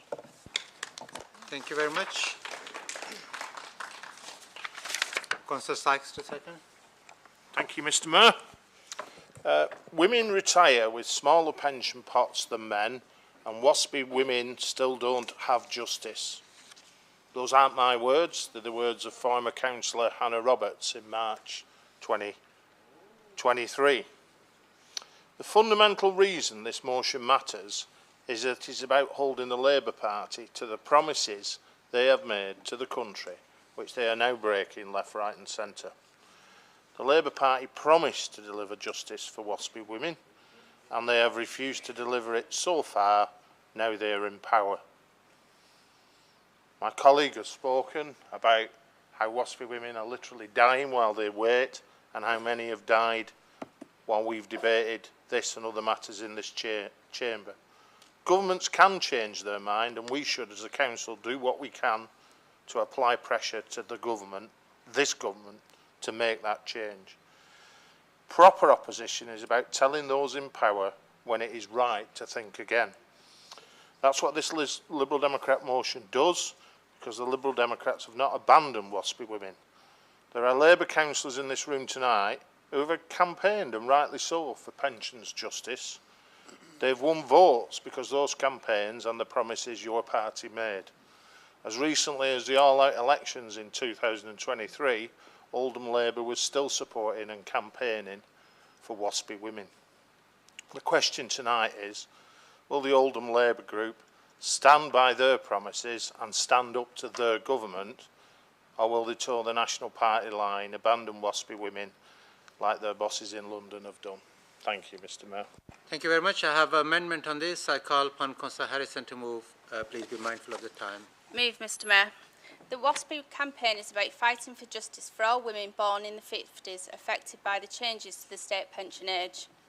3.5 million women, costing 3.6 billion and, well, between 3.6 billion and 10.5 billion nationally. 11,600 women, costing over 11.6 million here in Oldham. A quarter of those affected struggle to buy food, and 1/3 fell into debt. That's how many WASPI women. That is what it is expected to cost to put right. And that is just a minute glimpse of how WASPI women were affected when the Liberal Democrat MP Stephen Webb steered through Parliament the 2011 Pensions Act while in coalition with the Conservatives. 1950s women were singled out for unfair and unequal treatment because of the way increases to state pensions were brought in. That's just horrific, and that's part of their record when they were in coalition. As previous Labour leaders of this council have noted, and as Andy Burnham has recently stated, what the coalition government consisting of the Tories and Lib Dems did to the WASPI women is an injustice. We, as a Labour administration, as we have so often done before, reassert our support for WASPI women and regret the previous Conservative government's delay in responding to the Ombudsman's report. Therefore, while on technical grounds there is no point in accepting the original motion of writing to the 3 MPs, we will of course instruct the Chief Executive to write to the Secretary of State for Work and Pensions, the Right Honourable Liz Kendall MP, asking for her to look at the decision again. I may not be of pensionable age just yet, but with thanks to the Tories and the Lib Dems, I know what an avoidable scandal is and what justice looks like, and these are clearly that. Solidarity to the WASPI women. Thank you very much. Councillor Sheen.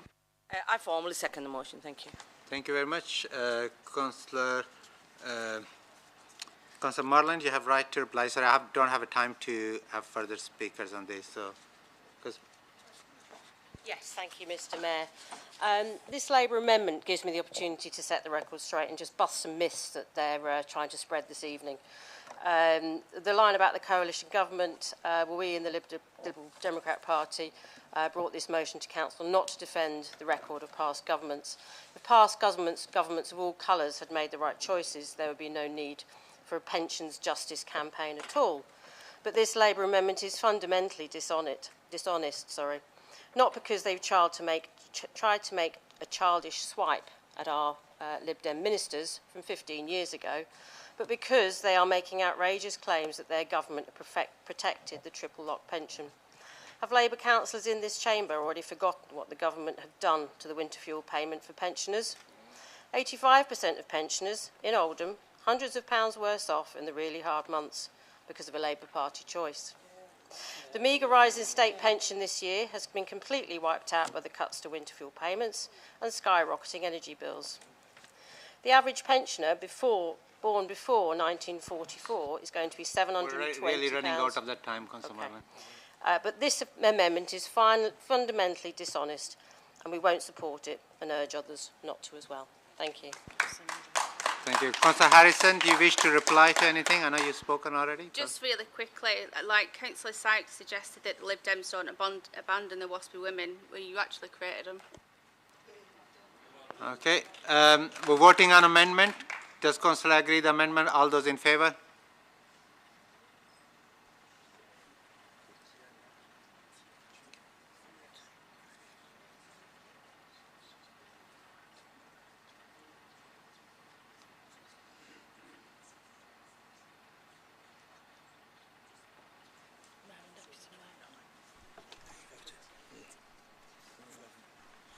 All those against?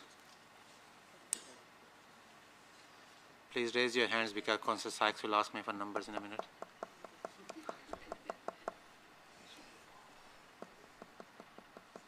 I could say without counting is 27, but never mind. Yeah.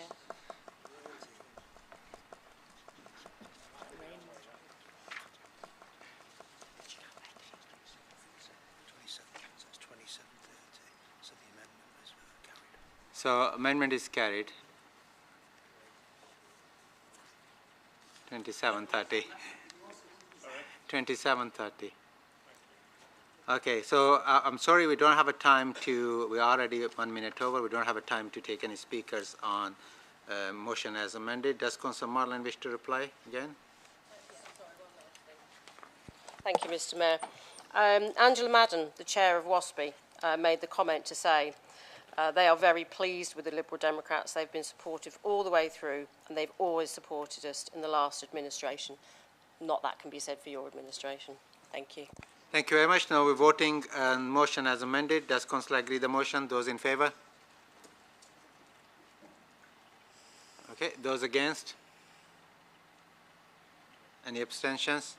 So motion is carried as amended. We have 5 minutes for the next motion. I'm afraid that I don't think you will have much of time to speak, but can I ask Councillor Lancaster to move and Councillor Woodvine to second briefly, please? Thank you, Mr. Mayor. This Conservative motion is titled Local Government Review, and through our resolutions to replace the current Cabinet Executive with a politically balanced committee system, we intend to achieve revival and resilience of Oldham Council moving forward. Across this chamber, I count 8 political groups, including independent councillors, with at least 5 groups being outside the administration. By virtue of wearing the wrong party rosette, or in the case of Labour colleagues, not enjoying the personal favour of the leader, most of us here exercise only little influence on local decision-making. Despite the endorsement of Oldham residents, we can hardly affect change. However, the committee system which we propose would ensure that all elected members, each of whom with a democratic mandate, have a real stake in policy and performance. This will revive our local governance. With a committee system, all elected members would assume increased responsibility.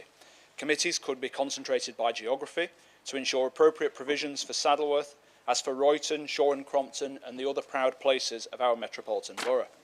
Committees by policy could be composed of councillors with relevant professional experience and expertise.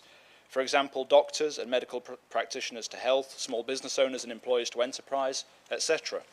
As much as we argue in this chamber, we largely work well together away from public gaze. I sincerely assert that all councillors, irrespective of party affiliation, can contribute positively and productively. Let us empower all 60 elected members and revive local governance with a new committee system. Through our resolutions, we also want to strengthen the resilience of Oldham Council. It has been a turbulent few years of late, typified by regular changes in both elected and unelected executive leadership, significant electoral swings, and high turnover of elected members. Of course, last May, this council tipped into no overall control, and the administration has been defeated in several key votes since. The committee system which we propose would protect against the instability of confidence motions and coalitions made behind closed doors. Furthermore, with the likely continuation of many separate council groups, a committee system would facilitate the widest participation from across this chamber, the greatest degree of democratic input. Labour colleagues presently retain the arithmetic advantage, but need I remind them that if not for the supply of 4 others, they would be in opposition. In the long term, they too may want to consider whether the Cabinet's executive model suits their own interest, or whether power sharing. I'm not being rude, but more you speak, less your colleagues will have a chance to speak, so just making you aware. I will close my remarks by saying, to achieve revived, resilient local governance, please support this motion. Please support a politically balanced committee system to replace the current Cabinet executive. And thank you, Mr. Mayor. Thank you. So I have 3 minutes, 20 seconds to go through amendments and everything. So do you want to formally second it? Second, Mr. Mayor. Thank you. So I have, can't take any speakers on that. So I have amendment on that. Councillor Quigg, do you want to formally move your amendment? Please, Mr. Mayor. Thank you very much. Councillor Sharp, do you formally want to second your amendment? Second, Mr. Mayor. Okay, so first we will take the vote on... Mr. Mayor, can I request a recorded vote on the amendment, please? Yeah, sure. Is there 5 people supporting you today? Yeah. I got 4. Oh, I got 5 now. Thank you. It's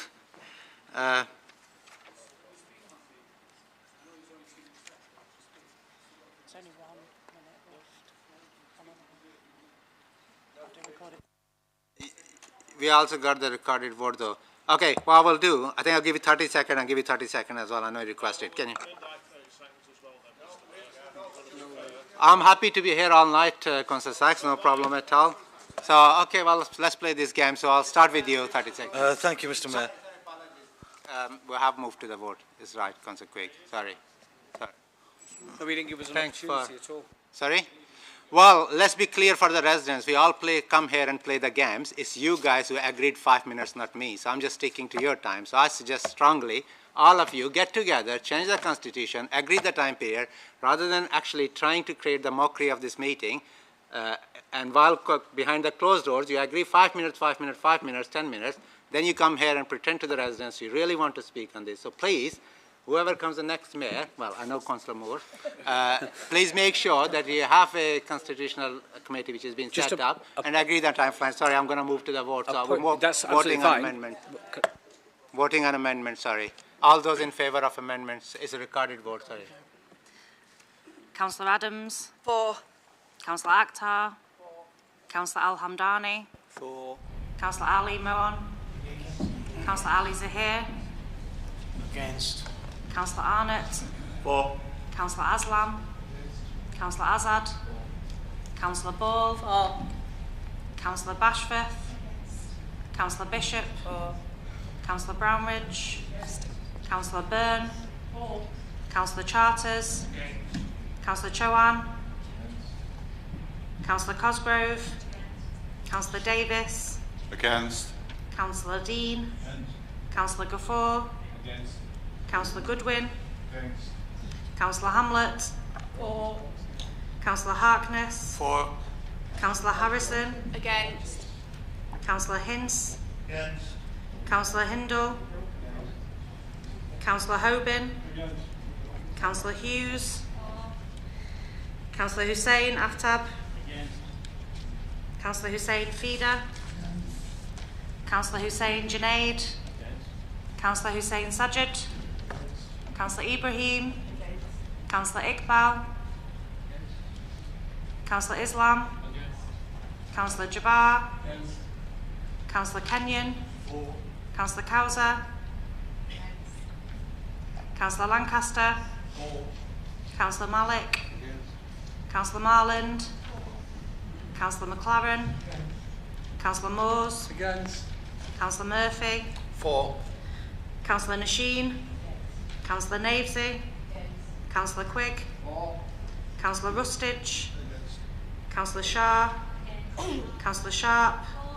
Councillor Sheldon. Councillor Shuttleworth. Councillor Sykes. Councillor Taylor. Against. Councillor Waheed. Councillor Wilkinson. Councillor Woodvine. For. Mr Mayor. Against. Right. You want to know the numbers, Councillor Quigg? Yeah, of course.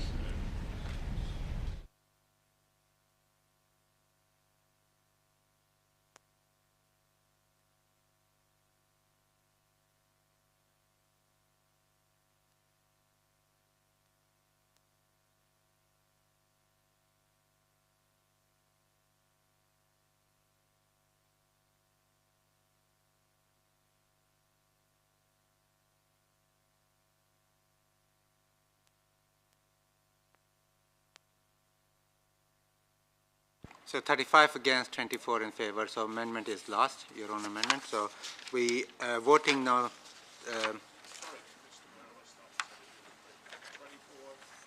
24 in favor, 35 against. Sorry. Oh, sorry, 24, 35 against. I'm losing the will. 20 and 35. And yeah, sorry. We should have a screen here on the back. Sorry? Well, no, I'm very young, Councillor Sykes, sorry. We're going to move to the motion as amended. Oh, sorry, it's not been amended. Sorry, Councillor Quaid. You can see clearly my performance is going down. So, and so yours. So we're voting on.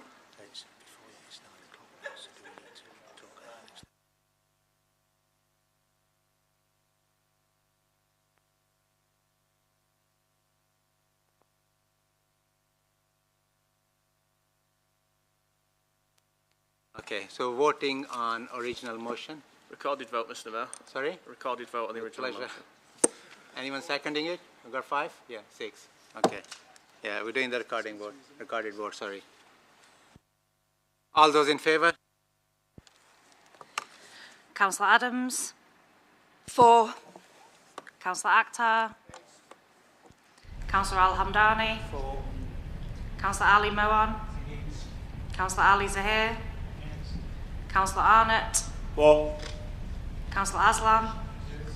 Councillor Azad. Councillor Ball.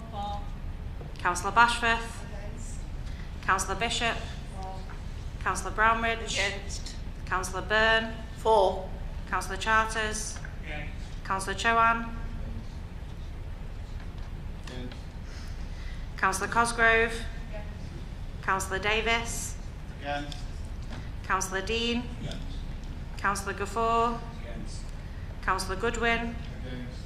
Councillor Hamlet. Councillor Harkness. For. Councillor Harrison. Against. Councillor Hince. Against. Councillor Hindle. Against. Councillor Hoban. Against.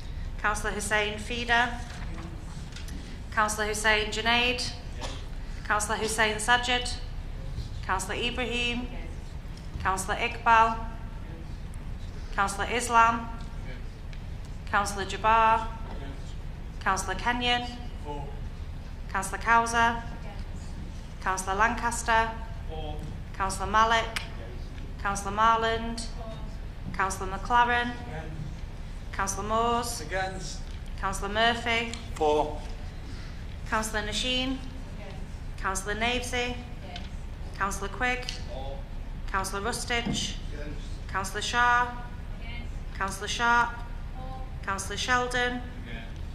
Councillor Shuttleworth. Councillor Sykes. Councillor Taylor. Against. Councillor Waheed. Councillor Wilkinson. Councillor Woodvine. For. Mr Mayor.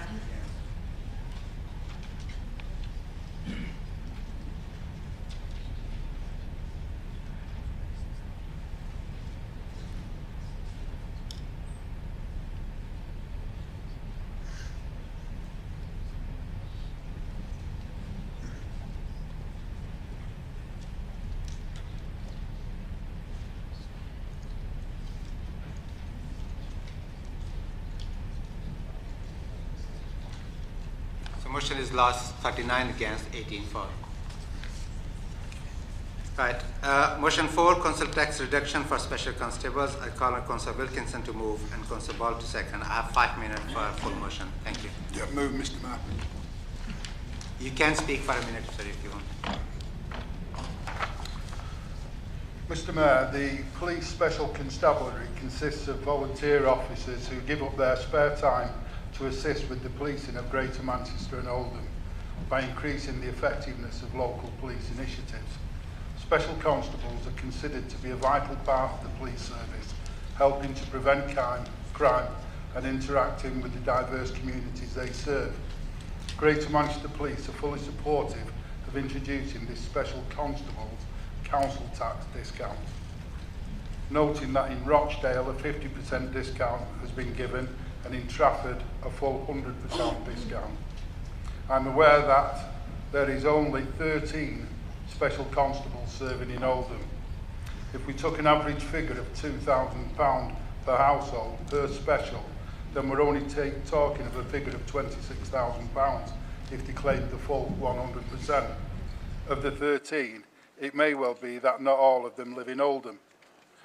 To qualify for this reduction, special constables must meet the following criteria: liable to pay council tax, live in Oldham, volunteer in Oldham, and complete a probation period of at least 1 year of service within Oldham. That's the same as in Trafford. I've received the following statistics for the last 3 years that special constables have worked. In 2026, 5,696 hours, which equates to £99,000 was worked. In 2023, 4,444 hours, equating to £77,770, and in 2024, 3,392 hours, equating to £59,360. This figure has been calculated on a 2 to 3 year pay scale of £17.50 per hour per full-time constable. My request is that the Chief Finance Officer produces a report within 28 days for approval to Cabinet to provide a 100% discount from the payment of council tax to special constables who live and serve within the Borough of Oldham. The creation of a Section 13A Local Government Finance Act of 1992 policy and procedures to include the discount above be approved. Thank you very much, Mr. Mayor. Thank you very much. Councillor Ball, do you want to second it formally? Yeah, I stand to second this motion. I'll keep it brief. Just to say that the specials go through the same rigorous training as a regular police officer, got the same power of arrest, and the minimum amount they have to do each month is 16 hours. Most of them exceed this expectation. If Oldham Council do offer this sort of reduction in the council tax, there's likely to be an increase in numbers taking up this voluntary role, which can only benefit GMP and in turn the whole of our borough. Thank you, Mr. Mayor. Thank you very much. I think, Councillor Jabbar, you indicated. Briefly, please. I don't have a time. Yeah, thank you, Mr. Mayor. Can I say thank you to Councillor Wilkinson and Councillor Ball for bringing this.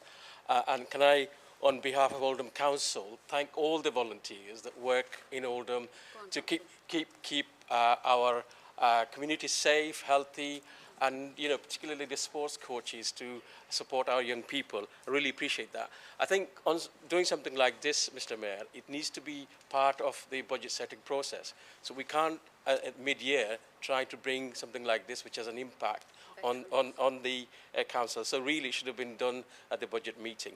But beyond that, there are also other people, for example, the veterans, for example, people who work for St. John Ambulances, who are first aiders. There's people who work on our food banks, who give a lot of time, more than actually some of the special constables do. And I think we can't do it in 28 days just for this particular group of volunteers. And I hope you will understand the reason why I'm saying that. So I think we need the report to look at all the other key volunteers within our borough, and that will be only fair. And we can bring back something and then look at it in the future time. Thank you, Mr. Mayor. Thank you. Sorry, we'll have to move to vote. Councillor Wilkinson, do you want to use your right to reply? Yes, I do, please. Yeah, with regards to what Councillor Jabbar has said, I think it's a little bit different when you're talking about the police who are on the front line and dealing with specific major incidents every day, of which the Special Constabulary deal with. He mentions food banks. I don't think they're going through the same rigorous amount of problems that a Special Constable would go through. This has been implemented in Trafford. It's also been implemented in Rochdale, and I don't see any reason why, on such a minimum amount of money, why it can't be implemented here in Oldham. Thank you. Thank you very much. We'll move to vote. All those in favour?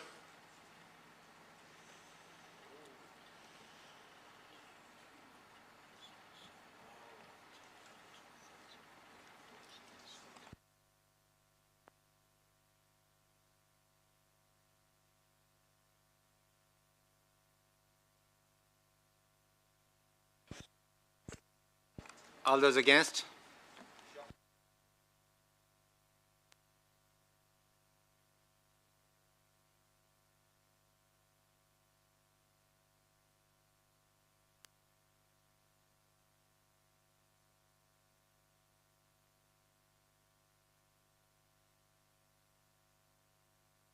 So motion lost 28.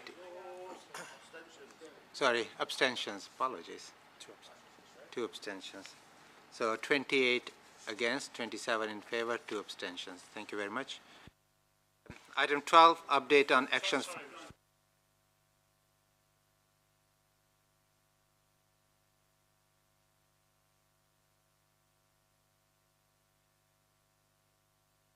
Okay. Item 12, update on actions from Council. I call on Councillor Shah to move and Councillor Taylor to second the report.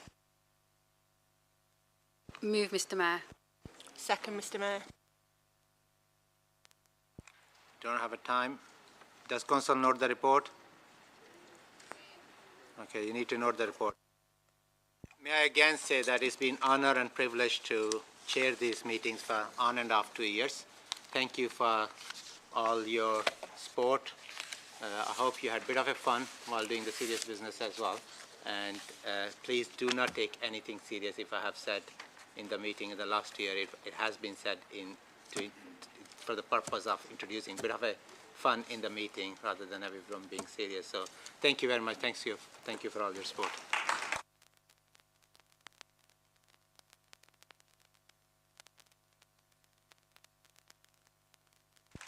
I might stay a bit longer, you know.